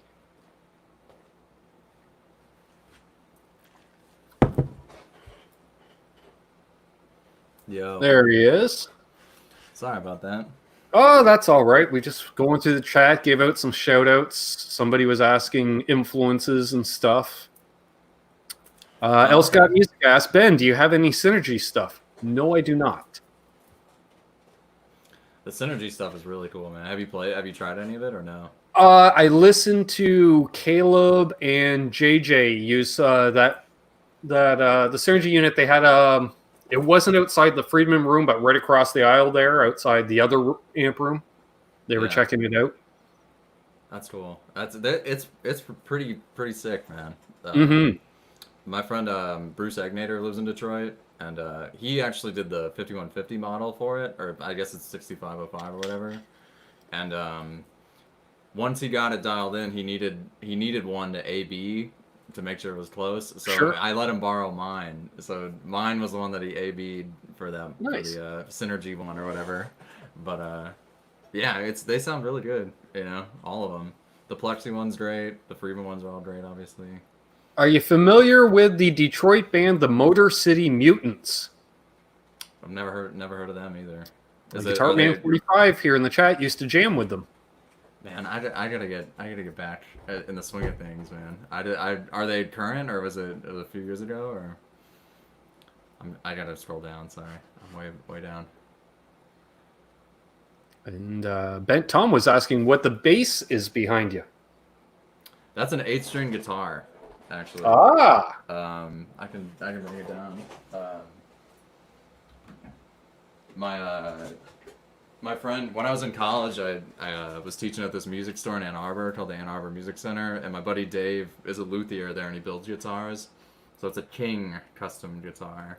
Nice. But he built it for himself, but when he built it, I was like, man, if you ever want to sell that thing, and I don't know, sure as shit, a couple of years later, I ended up getting it, but it's a really cool guitar, man. I'm nervous. I've never played it live. I'm too nervous of looking down and looking at this and just going, oh my god, but it's a really sick sounding guitar, and the back is really cool.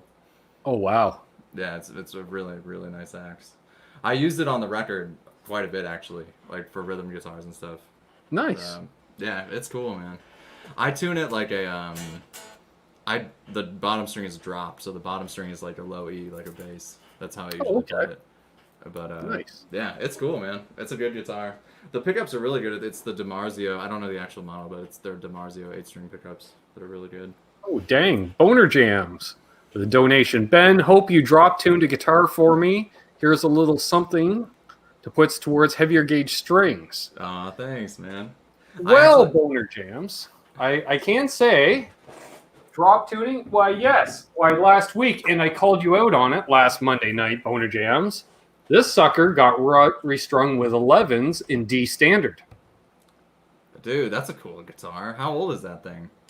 5-10 years old, maybe. I picked it up a couple of years ago. It's your bottom of the line BC Rich, but It's a Mockingbird, and it only cost me $150. So just to have a Mockingbird, that's cool. Exactly. Yeah. And then Adam at FU Tone sent me a set of his pickups to put in it, because as he had said, he had just released the FU Tone pickups at the time. And surprisingly, during all the research and development of these pickups, he never tried them in a cheap-ass guitar. Oh, really? So it was an experiment. Nice. Yeah, so he's like, I'll send you a set. And I'm like, I will gladly install them. You can, if you have a great set of pickups, man, you can really make magic no matter what, what you're putting them in, That's one thing I fully agree. Yeah, you can get a great sound if you have great pickups, no matter what it is. So that's cool, man. That guitar's, I like the color too. Yeah. I've always wanted an old Mockingbird just to have, but I've never come across one at a good price. Not the most comfortable thing to play. Standing up, it does do the headstock dive like an SG, and when you're sitting and playing it, the upper horn digs right in between two ribs. Oh, really? Yeah. Shit. Yeah, I believe it. I mean, I feel like that's like a stage guitar, or like a V or like a something like that. It's exactly. Not really it's a performance guitar. But I used to like pulling it out. I used to use it for slide.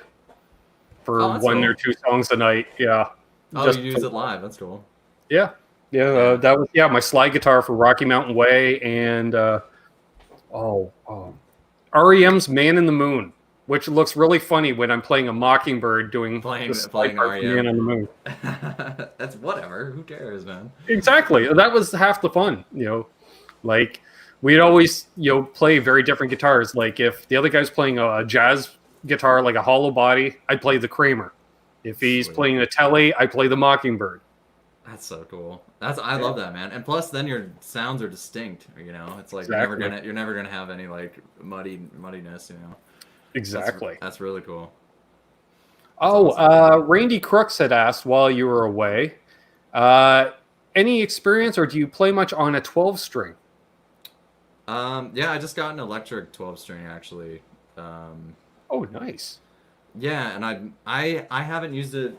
I got it because Friedman had mentioned to me like we were I forget where we were, but he was saying, you think you could tap on a 12 string? And I was like, well, I've never really thought about it, but it might be cool, to try. Sure. And I ended up getting an electric one, and it's really, really cool. But I'm still kind of experimenting with it, but it's not that big of a... What did you get for an electric 12? Because I'm a huge fan of electric 12s. You want me to grab it? Here, let me grab one. Sure.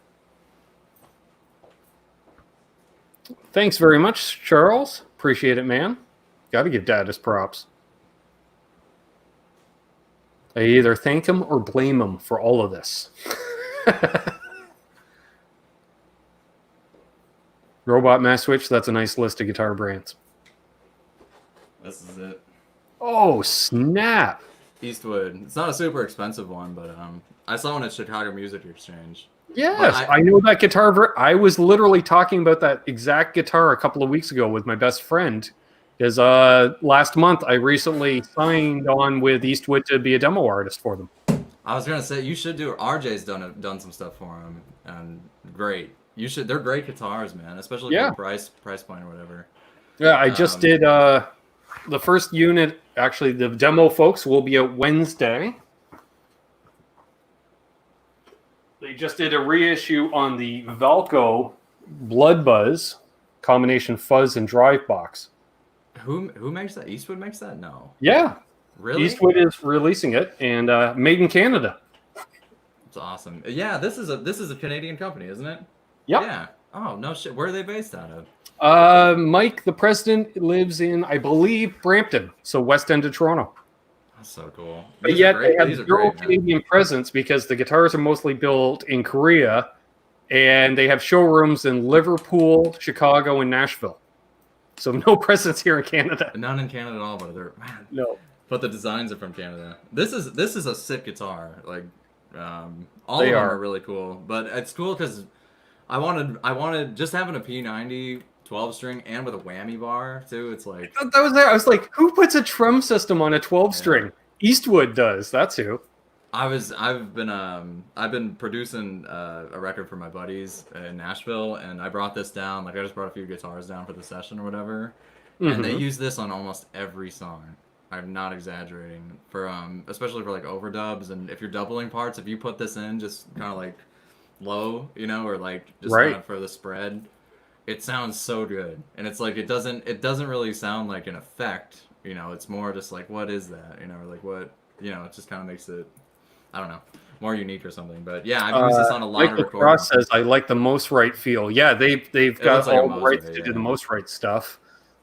Grumpy Mike, thank you very much for the donation. A little something for the NAMM fund. Oh wait. Oh wait, yeah, NAMM 2022. And Danny, thank you for the super sticker. Well, maybe Nashville will be back on next year. I've never been to the Nashville NAMM. Yeah, I spent a lot of time down there, but I've never It's been fun. It's Is it fun? Yeah, because you can see everything in like 3 hours. So after that, then it's just fun time. And then as soon as you walk out, everything's right there. You know, it's not like LA where you got to drive half an hour to go and do anything. It's all walking distance. When Friedman did it, they didn't do it last year, but I think 2 years ago. Dave got a couple of my friends in that are in a band down there, and I guess there's like some drum company holds like a world's fastest drummer competition. Do you know what I'm talking about? Or no? I wouldn't even see the drum part at Summer NAMM, I guess, but my friend won. Like he went and did this like contest. It's world's fastest drummer or whatever, but it's of course world's fastest drummer in Nashville. But he won a drum kit at Summer NAMM, which is crazy to me. I think that is like so cool. But I don't even think anything goes on like that at Winter NAMM, you know.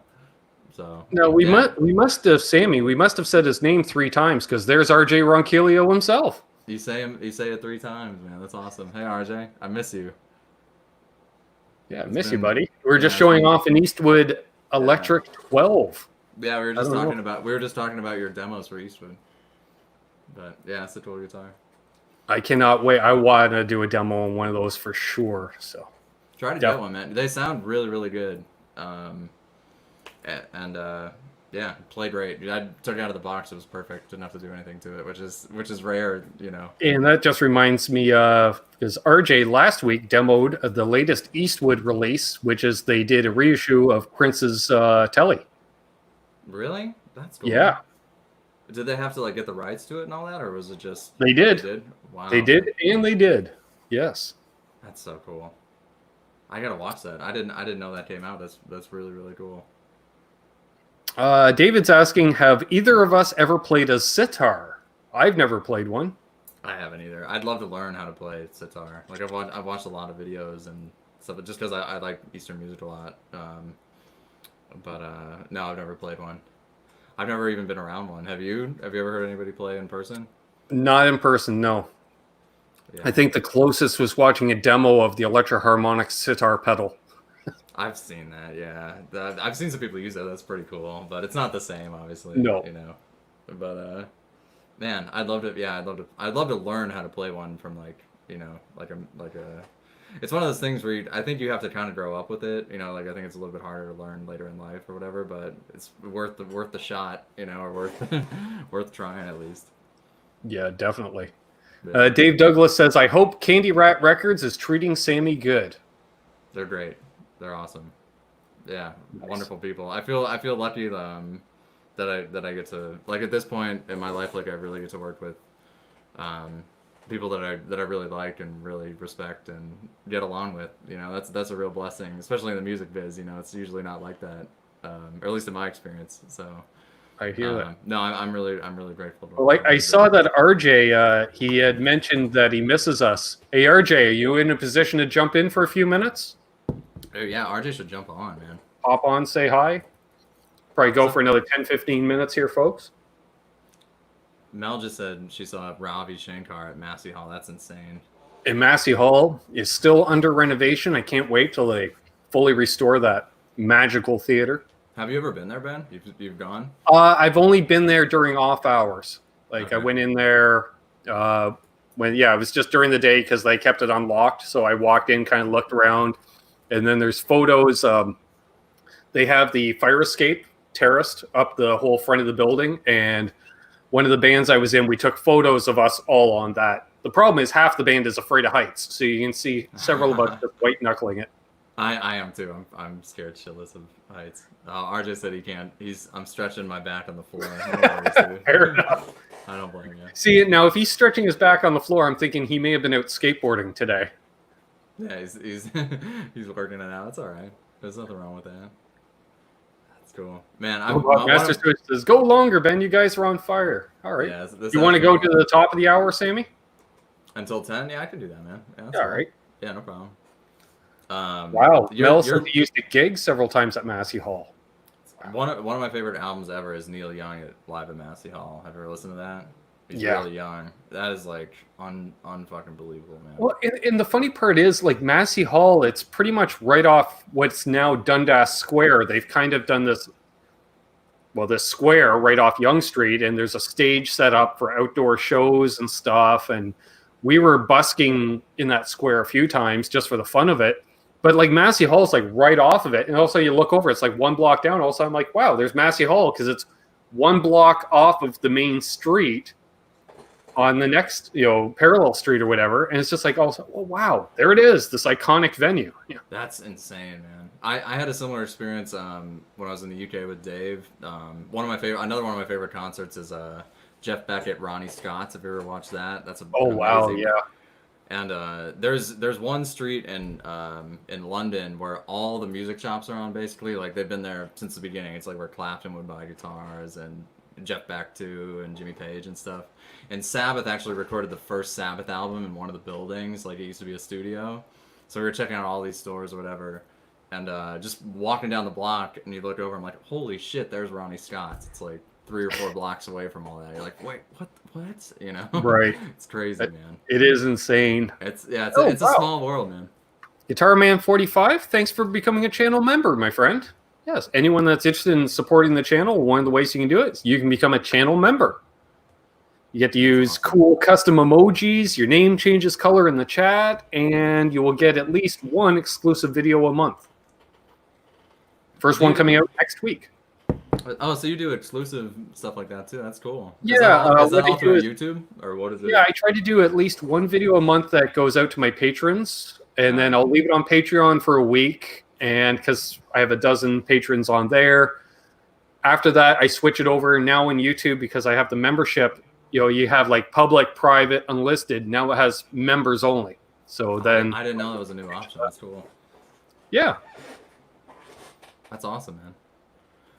Randy Crook says that was an awesome show back at Ronnie Scott's. Yes. Unreal. I was just visiting my parents last week. Me and my dad were watching that show. I've seen it a million times, but it's like, it's one of those shows you can watch a million times, Oh, exactly. It's sick. The version of him doing a day in the life is like, your jaw on the floor. It's insane. Mayhem saying there's a ton of videos on YouTube live at Massey Hall. Yeah, a lot of concert videos have been shot there. Live albums have been shot there. I think my mom saw Frank Zappa and Mothers of Invention play there even. It's insane. That's unreal, man. Michael Cross saw the U2 on the War Tour there.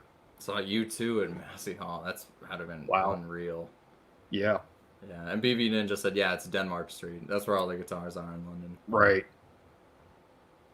Yeah, that's crazy, man. Nice. A lot of history. I was just thinking back, because I think in Toronto there, when we were hanging out at Cosmo Music Fest last year, because it's like, how'd you arrive? You're like, hey, we drove up from Detroit. Where'd you drive? I said, well, I drove up from Belleville. And, it was basically the same time difference for either of us. It's not far. I love Toronto, man. I would move to Toronto.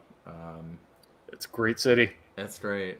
Expensive to live in, but great city. It's expensive, yeah. God, that was a fun couple days. Now think about, like, compared now from then, that is like a different world. What was that? That was just like last summer, right? Yeah, that was like literally about 13 months ago. Yeah, I was about to say about a year ago. That's crazy, man.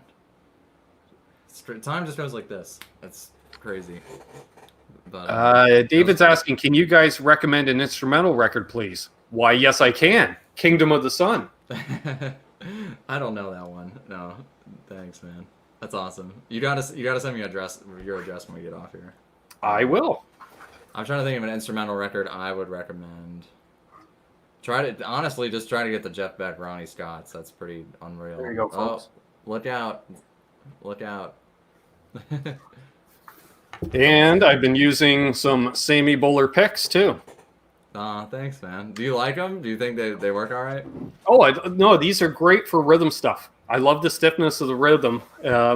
I use these kind of thickness most of the time, and then I switch down to a thin, like a white Dunlop for pick slides, which I use a Caleb Rappaport signature pick for, because the thinner picks, you get that real good buzzsaw sound on the pick slides. That's awesome. Yeah, that's one of the best things about thin picks, for sure. But those are just Dunlop extra heavies. Nice. This is nothing crazy, but for me, man, it's like the biggest thing with picks is like you just find one. For me, I just like it being consistent. You know, it's like trying to you know, okay. I don't like anything different. You know, I can forward a photo to you if you want, because Caleb just sent me a photo of the back of his Honeyhack machine. So it looks like it goes negative 20 volt, 25, 30, and 35. So that would go down to what, 85? Like 85. You thought. Like I was saying, man, that's like the sweet spot. It seemed to be like 75 to like 90 is like, because it takes the volume down enough to where you can play in the same room, you know, and it's like it gets that like squash where it's like, okay, now this sounds like, I don't know, Van Halen or, you know, all those classic Variac sounds. So yeah, I just playing with that is really, really cool. And I think Fruitcake Tony's in here, so I should also mention I have been using, although you can't really tell, there was a happy face on here, as Fruitcake Tony sent me some Ben Coombs picks. Oh, nice. That's awesome. He put a happy face on one side, and he put my name with CWG for Canucks with Guitars on the other side. I want to try one, man. I want to check one out. What are they heavy or what are they? They're quite thin, like a Fender medium. Oh, okay, that's cool.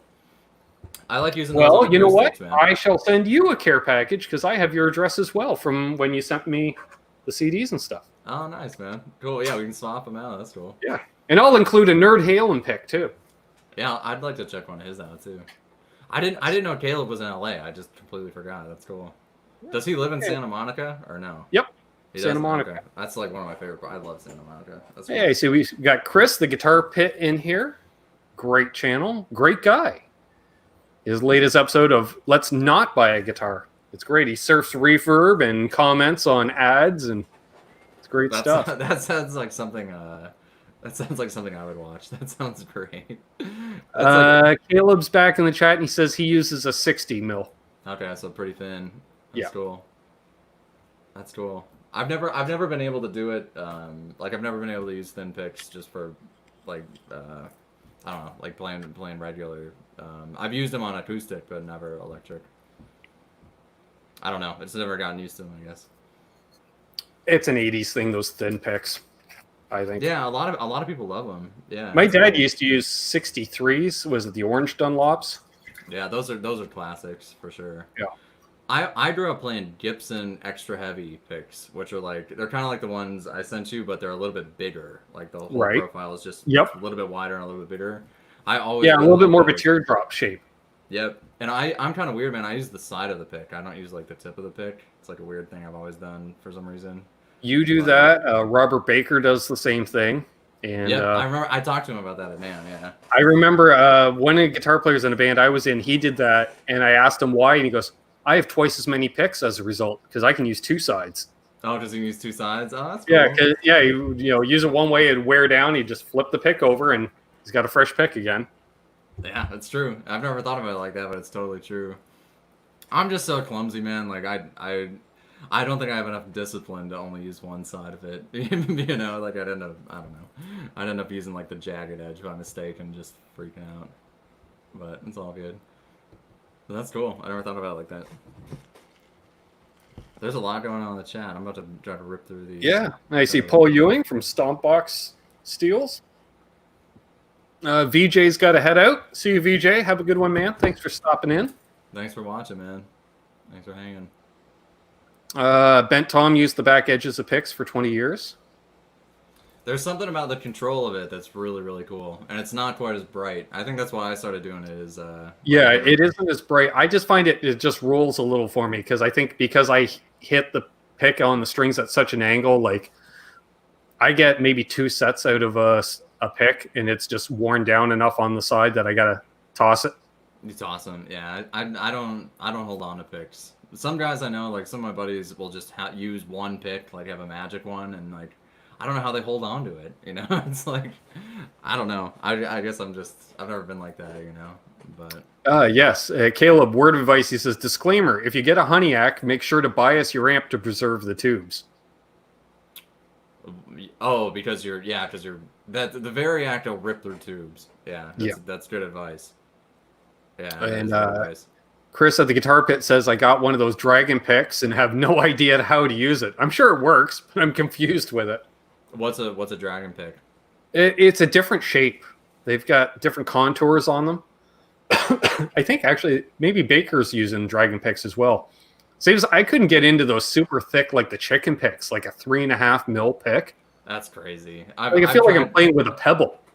I sometimes I like using like a quarter or something just for fun, but that's even thicker. That's like it's sort of like this, you know. It's like weird.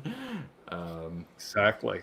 Yeah, I just I've never gotten into that, but it's an interesting sound to say the least. Absolute Mayhem asks, which I believe, Mayhem was hanging out with me at Cosmo last year, and he did the camera work for our interview, actually. Awesome. Yeah, we met.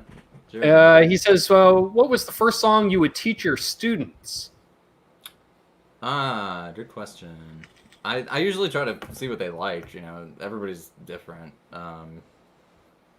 You know, like that's a big thing I think when you're first starting to learn how to play guitar is like play what music you like, you know. Like if you're a huge metal fan, start with that. You don't necessarily always have to start with, you know, like the common, you know, Smoke on the Water or whatever.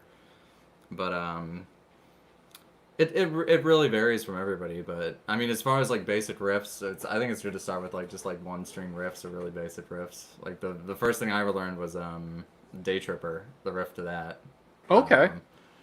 And I played that for about like 6 months before I tried to even learn anything else. But yeah, so I mean, I think it's good to just start with like really basic riffs that everybody knows, like something like that, or like Smoke on the Water, or Iron Man, or. I think I learned 12-bar blues and A.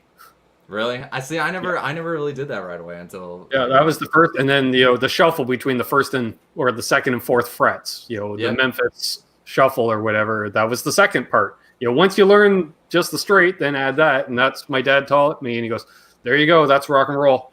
There you go. Yeah, that's everything. Okay. I remember like vividly when I was in elementary school. This there was like an assembly, and this guy was doing like a presentation on, I don't know, just music or whatever. And everybody just went nuts because he was showing like, oh yeah, rock and roll is just the blues sped up. He's playing the blues and everybody's bored, and he just speeds it up and it turns into like Johnny Be Good or something. Right. And I remember just sitting there just going like, oh my God, just like, holy shit. It's like, oh, it's that simple. So yeah, that is a good thing to start with too. Sometimes that's a good way. Like if you're starting to learn the blues, I would do it exactly like that, like blues and A. Sure. Right, open, open shuffle. Exactly. Everything's open. Yep. Yeah, you only need 2 fingers or whatever. A lot of people are mentioning Nirvana as a good starter. Yep, that's good. Sure. Absolutely. Joe Palmer's still searching for his clear gravity pick. I've used a few gravity picks. What is? I've never heard of that. Or I think we may have. They're made out of like a Lexan material. Oh, okay. You ever use a metal pick? Yep. Snapped a string in no time. Yeah. It was crazy. I used one for maybe 5 minutes, but again, because like the pick will hit the string at like a 30-degree angle. That is, after 5 minutes of playing, I held up the guitar. Mayhem had seen it. I held up the guitar so the light would hit the strings, and it looked like diamond dust all over the strings because they were just gouged everywhere. Ripping through them. Yep. Yeah. Yep, I would probably want to try it on maybe some steel strings rather than nickel. The nickel, yeah. Yeah, because I got a set of NYXLs. I might try it with them. Do you have a preference on strings? Like, what do you usually like?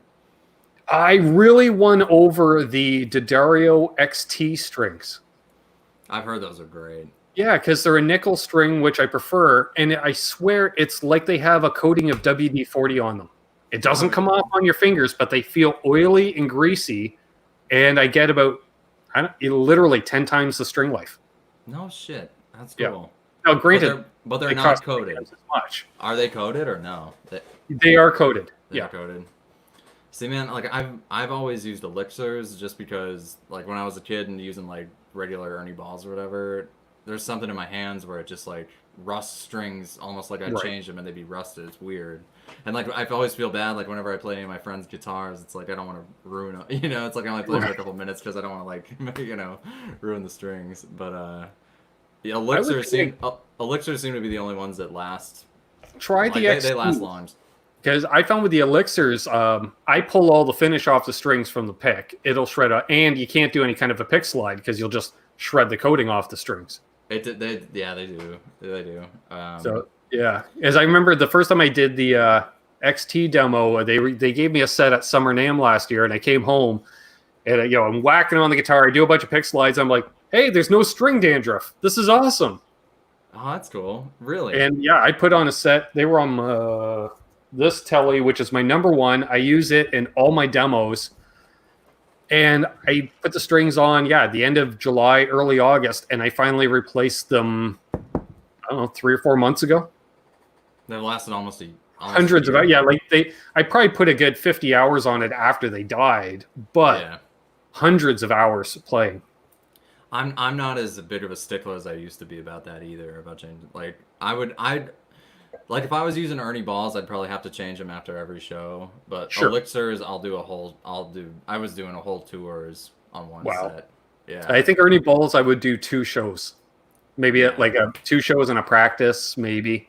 Yeah, I just ripped through them. But elixirs, what's weird, man, is I've tried other coated strings and it's the same shit. It's like it's almost as if they didn't have coating; they just rust. Yeah. But for some reason, like the concoction they have or the I don't know, the coating they have just seems to really work. And what gauge do you run? Like Caleb, I usually use the same as him, the 9 through 42s. I use 10 through 46, but I'm down a half step. And I usually play like Gibson scale length too, so it feels really good. Yep. My buddy, have you guys tried the 9.5s? Have you tried? I have. That's what's on that Telly currently. Terry here in the chat sent me a set of them. I put them on a few weeks ago. I love them.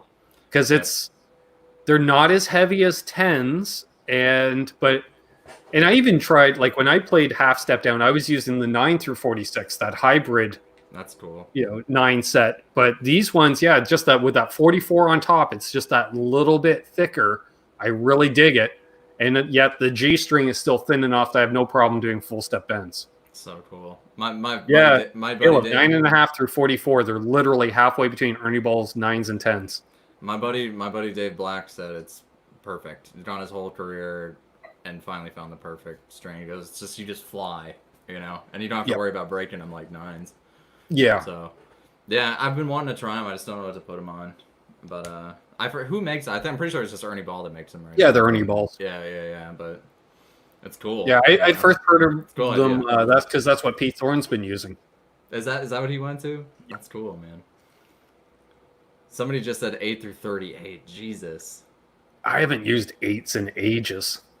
When I was a kid, my old band opened up for ZZ Top in Detroit, and I got to like meet Billy Gibbons or whatever. And he let me play his guitar, like that gold top with all the like stuff on it. Oh yeah. Which is an incredible guitar. First of all, it's like 3 pounds. It's completely weight relieved, which is really weird. But the strings are 7s, right? So I picked it up and it's just like, whoa. And I asked him, like, man, you got to break these. You must break these all the time, And he just goes, son, I've never broken a string.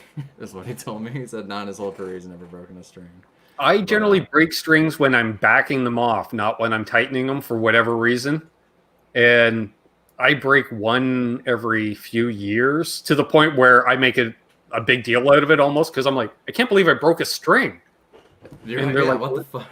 Yeah, and people are like, I break them all the time. And I'm like, yeah, but I don't. Yeah. I break them all the fucking... Well, not all. I shouldn't say all the time, but I break them... I just... You know what my curse is? I break them on stage. That's my fucking curse, I guess. But not that bad. You just always have to have a backup. But, and you know what? You know what's weird, man? Is I never break, like, string... I always break, like, a weird one, like a D or an A or something. Right. Yeah. So. I remember, breaking a low E once, and I was like, well, that had to be a string flaw. Yeah, that's not my fault. Sometimes you just get a bad string, though, man. Like, that's just, it's literally just the string is bad. Exactly. Yeah, and, it's been so long since I had burrs on bridges where, you break a string at the bridge. Usually it's... Yeah. I think it's more, it's like, oh, I think I'm due for a string change, and then I'll snap a string, and it'll snap, 3 or 4 inches in front of the bridge, and it's just like, yeah, that's just rotted through probably. Yeah. That was rust. Yep. Not my fault. Not your fault. Yeah. I break them on acoustic more than electric for some reason. You know why? Because when you're changing tunings, that's when I break them on acoustic. Yep. Like if you're doing a gig and you have to change tunings. That's happened to me quite a bit. It's just part of being a guitar player, man. Nothing. It's just whatever. They're saying 8 through 38 on really hard to play on a Fender scale. I had a set of 8s on my Strat. That's the thing. When I started playing, I remember GHS boomers were the popular string at the time, and they had light, medium, and heavy. Light was 8s, medium was 9s, heavy was 10s. There was nothing past 10s. Really? Yep. No shit. Unless you went acoustic strings. That's wow. Yeah. I don't know. I've never been a 11 or higher. 10 is probably as thick as I'd ever. I remember running 8s on a Les Paul even. It was probably fucking badass though. It was slinky as all hell. Yeah, I like it to be slinky. Like on my guitars, if you do 10s half down, that's perfect. It's it's easy. Yeah. Why are you working so hard, right? Yeah, that's even what Billy Gibbons said. He's like, B.B. King told him. He said because Billy was playing 12s, and he said, why are you working so hard? So that's why he just started going lighter and lighter and lighter until he got to 8s or 7s, which is pretty nuts. But, Aaron from Elvis Band says, yeah, you also hate frets. Yes, I don't like jumbo frets in guitars. See, neither do I. Interesting. See, I don't either. Small frets. Yep, I'm a small fret guy too. Yeah, and see, I would have guessed larger frets because I figured they would lend itself to better tapping or easier to tap with larger frets. I set my action so low that it just seems like the really small frets seem to work the best. I don't know. Right. I don't mind. I'm not really particular when it comes to that stuff. I have guitars with jumbo frets and it's cool too, but I think it's also from growing up playing Gibsons. They usually have pretty small frets, Right. Yeah, the older Gibsons. That seems to me it was CBS era telly. So. Yep. I always say they put the frets on with a silver Sharpie. Yeah, just barely. I've never had a fretless Wonder guitar, but I'd like to eventually. I think you'd have no problem with it. I don't know if JJ's still in the chat here. He's got a 68 Les Paul, and his have no fret height at all. And he's like, yeah, good luck playing that. And I picked it up, no problem, because I'm just used to that, no fret height. It's cool. I've had to. What's cool, man, is that Black Les Paul I play. I've had to have that leveled a couple times just from use. And when you level it gets smaller, obviously, right. But it's something you don't think about until you do it, and it's only gotten better. It's I've only been able to get it set up lower and lower from doing that, Sure. So it's pretty cool. Yeah. Yeah, that's why I always thought it was weird. Gibson, when they started out with those fretless Wonders, they put jumbo frets in them, and then they just shaved them down to nothing, and it was like, why are you wasting all that fret material? You're just going to shave them down to nothing. I didn't know that. That's how they did it. No shit. Yeah, they're low and wide, flat frets. Interesting. Well, I didn't know they started with jumbos, so that's really cool. Pretty much. Yeah. Wow. Yeah, I don't know, man. I'm not super picky when it comes to that stuff because I think guitars, if you're picking up a guitar to use it, it's that's the character of it, how it was built. It's exactly. I'm not super into really modding out the way it plays or whatever, but it's cool. I like everything. That telly has big frets. It's cool. It's whatever. Whatever it is, it's sweet. Sure. Looks like David's got to head out. Have a good one, man. Thanks for tuning in. Cheers. Thanks for hanging, man. Yes. He says. Frozen Fury says, in my opinion, I just play jumbo frets for heavy rhythm and normal small frets for lead. That's cool. Side note, Zach Wild's Odin guitar frets are way too big. Yeah, that's my problem is I can't play the larger frets for rhythm because I just pull chords out of tune. I'm too heavy-handed with my left hand because I'm used to just with no fret height, just wedging against that fretboard. Yeah, that's the thing. The intonation is better with small frets, I think, too. Yeah. The other thing is I like nickel frets. A lot of people now, like a lot of the rage now is stainless steel or whatever. But I've always kind of been just, for some reason, with tapping and doing that clean especially, nickel seems to sound a little bit better than stainless steel. Interesting. Yeah, I don't know why, but just I've got what I found. A few guitars with stainless frets. I do notice they are a little brighter, but then it also allows me to use stainless strings, because I refuse to use stainless strings on nickel frets because I don't want to replace my frets. I was about to say it would probably rip through. I never even. Oh, they do. Yeah. So everybody's like, oh, I use NYXLs on my Les Paul, and I'm like, why? So NYXLs are stainless steel? Yep. Interesting. See, I didn't even know that. Okay. Yeah. They may not be stainless, but they are steel strings. Yes. Probably carbon steel. Just destroy much harder. the frets, man. Yeah. Especially once you get pitting, man, you just have to do either just complete levels or just refret, which is a bummer. Yeah.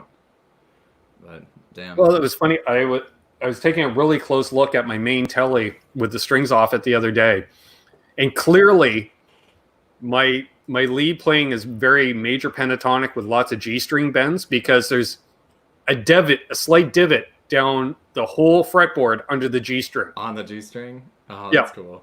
Like you see all these little wear marks. Of right where you're bending and digging in. Yeah. Yeah. I was like, oh, gotta do that pedal steel bend. Well, you know what's funny is like I've noticed that on like some of my main guitars too. Like you change the strings, you're looking at the wear. It's like, wow, I play in like these few keys way too much. You're just like going, I suck. You're just going like, wow, I gotta stop only playing right there, or like only playing lead right there. Exactly. Or whatever. But it's all good. Whatever. That's what makes it you, or makes it your axe, Exactly. I agree. Yeah, that's cool.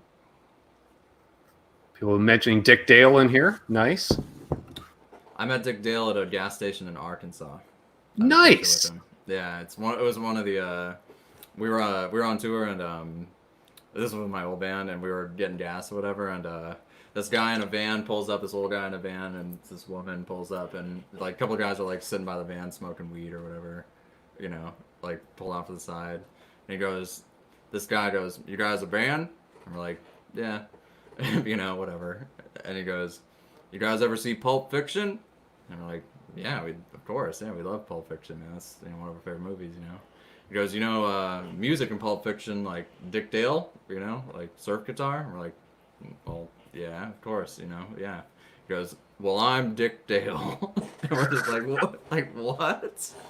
So he like walked out and we got a picture with him and stuff. It was really, really cool.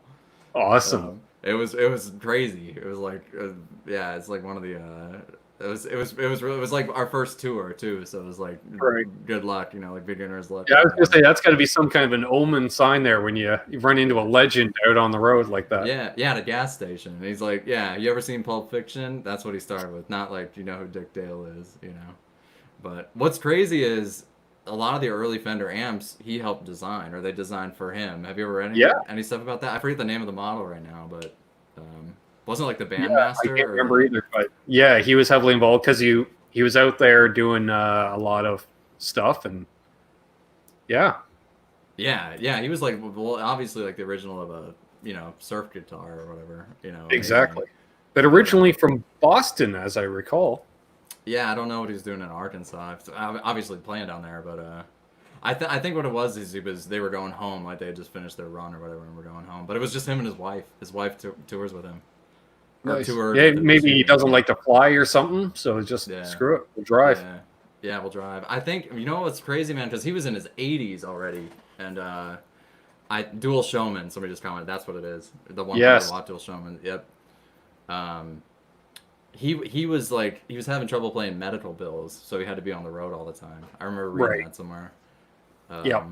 Which is, God, I hope both of us still get to play into our 80s, man. Still play a lot. That's crazy. No kidding. To even think about, But yeah, God, Fortunately, yeah, I'm knock only on at that wood. point in life where I actually have to warm up before I play now. It used to be like, just hand me a guitar, I'll go out on stage and just start playing. But now it's like, I need about 15, 20 minutes to warm up my hands before You I warm play. up.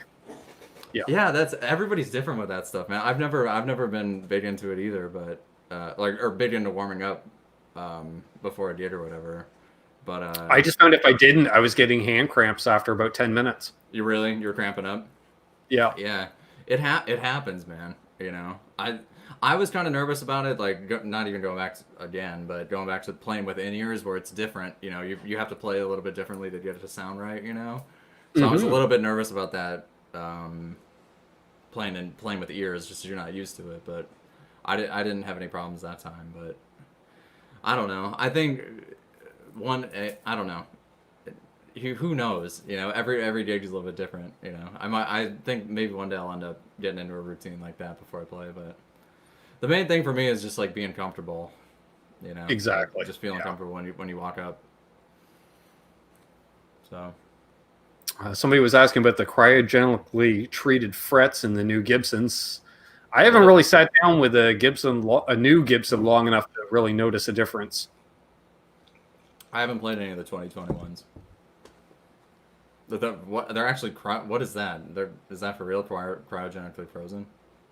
Yeah, sort of like tempered steel in a way, like heat treated, shock treated. Okay. Yeah, I don't know. Hey, Great Vanzini, hello. Jamal, hello. Randy Crooks is asking, any thoughts on Terry Kath as a player? Amazing. Yeah, I love Terry Kath.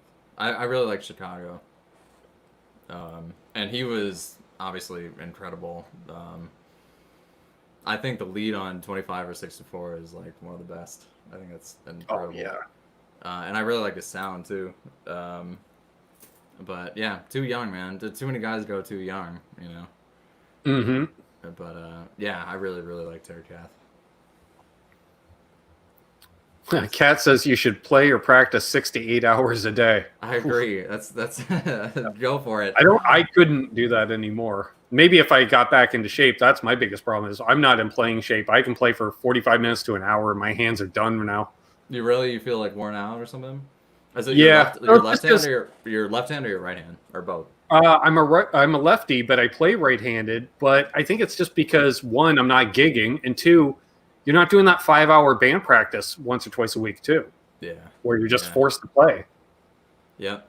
Now it's, I come in here, I warm up 15, 20 minutes, hit record, make your demo, you're done.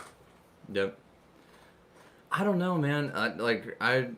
What I try to encourage, like at least with like the people I teach and stuff, it's like you should never have to, like, since the circumstances of every show or every, as a musician, like the circumstances change so much every time you go to work or do anything. It's like you always have to be able to rely on your chops no matter what. It's like you should never always, sometimes you just like have to go really fast. Like even sometimes maybe you're supposed to go on at 10, like things change quick. You might not be able to warm up. So it's like you can't be just fish out of water. It's like you always need to be able to rely on your chops. But a good thing I try to tell people is like you should always be practicing way beyond what you're performing, or like what you have to do for whatever type of work. Say you're doing a video or whatever. What you're practicing and really digging in on, doing 6 or 8 hours a day or whatever they're saying. It's like that's got to be way beyond what you're going to do at the gig or whatever. Because the biggest thing is like consistency. It's like sometimes so much shit can happen when you walk on stage, can't hear, bass player's rig isn't working, your rig goes out, it's like so much shit happens all the time where it's like the last thing you want to be thinking about is your chops, so I don't know. I don't know a way to necessarily practice that. It's just I think it's maybe like over practicing when you have the time. It's like making it so second nature that like you don't even have to think about it. Yeah, because if you can turn it up to 10 all the time, then doing a gig on 8.5 is no problem. You're not on the edge of your chops or like edge of your I think that's a really good tip. And it's something that's not talked about all that much. I remember, I can't remember the song off the top of my head, but I used to cover a song that I had to do the lead break in, and it was fairly upbeat, but it was one of those like right on your limit for ability. And on certain nights, I'd say to the drummer, I could turn to him before he'd start it. I'm like, do not speed up. Like, this has to be practice speed. And then other nights, I'd say to him, yeah, I'm feeling great. Go as fast as you want. Let's go for it. Let's go. Yeah. And then that's when he's like, oh, really? Well, let's do the Ramones thing. Yeah, and I'm just like, oh, Christ. Yeah. Dude, that's a big thing with singers, too, because sometimes, like with my old band, man, there's some songs we wouldn't do on a click, we just fucking rip it, And if we were, like, if we rock bands have a tendency to play shit faster live, obviously, Yeah. If we were too fast, like the lyrics wouldn't fit, It's like he'd just be like, no, please, don't count it off too fast. But exactly, with singers, I feel for him, Our drummer could be so smooth that speeding up, you didn't even notice it. Like he could pick it up 5 to 10 BPM over the course of a song, and he was so subtle. And he was like, well, after the chorus, okay, we'll just pick it up an extra BPM each verse, and the next solo break comes on, like, why are we playing this so fast? Dude, I could never tell when you're on stage too. Like it's only when you get when the sound guy gives you the board mix or whatever, and you go, oh my god, that's how we were playing that. You're just like, oh, it's like not even the same song. It's so fucking. Or you run out of the set material and you're like, man, we still got another 15 minutes to go here. Yeah. Wait a minute, we just played that it's funny, man. But that's rock and roll too. If you listen to tapes of like Zeppelin or fucking Van Halen or whatever, that shit is so fast live. Oh yeah, they were just AC/DC, real fast, super fucking fast. Yep. So it's like whatever, Now honestly, I always liked. I think it was. I read an interview with Johnny Ramone, and they were talking about, because the Ramones did the same set list for years at a time, but then they looked at it as like time to beat. Okay, last night we did it in 49 minutes. Let's do it in 47 tonight. They were trying to go faster and faster. Yeah. And cool. That was the point. Yeah, over the course of a tour, they'd take a 75-minute set and get it down to almost half that time by the end of when they're really rocking. Dude, and people never complained either, because it'd be like, wow, the headliners only played half an hour, but they played 45 songs, type thing. Yep, that's a big thing, man. When all your songs are like 2.5 minutes or 3 minutes, you got to play. And it's just boom, boom, boom, boom, boom, and they just knock them out one after the other. I love that. I would have killed to see the Ramones, man. Yeah, that's cool. That's so cool. It's awesome. Hey, I'm gonna hit the bathroom one more time before we start. Well, I was gonna say, we hit the 2-hour mark. We should probably wrap things up, if that's cool with you. You want to just wrap it up? Yeah, that's cool, man. Yeah. This was a blast. Yeah, 2 hours, just boom. That's how it goes. Everyone can check out Sammy Boller's album, Kingdom of the Sun, available on Spotify, iTunes. I'm sure there's links available at sammyboller.com. Yeah, that's all. You can also check out his YouTube channel. Some cool stuff there. I saw some folks said that they had subscribed to your YouTube channel as well. Thank you so much. And also available this coming Friday on vinyl. On vinyl, I got one right here. Look out, it's big. Awesome. So yeah, on Friday. Sounds great, and you can roll your joints on it, folks. There you go. You can roll your joints on it, and you can play it. Yeah, see, you can't do that on a CD. You can't. There's no room. It takes more practice. That's right.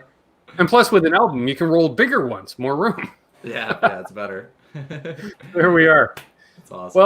Well, thanks very much, buddy, for coming on. I always have a blast talking with you, whether we're doing these live streams or the two of us are just shooting the shit on the NAMM floor. It's just great stuff. Oh, it's a blast. I appreciate you having me on, man. It's really good to talk to you. Well, we gotta start doing it more, man. We will. Definitely. We'll definitely do this again soon. And thanks everybody that tuned in tonight. And everybody that's new, I hope you subscribed. If you're not, please subscribe. Thanks everybody that donated to the channel. Every little bit helps, allows me to keep this thing rolling. And thanks again to my good friend Sammy. And I will be back again in 22 hours with Connects with Guitars, live Q&A. I'll be playing music as well. And I will see you there, folks. So cheers, rock on. And as always, hold those doors open. Let that guy in ahead of you in traffic. Do good things, and good things will happen to you. Rock on. Cheers.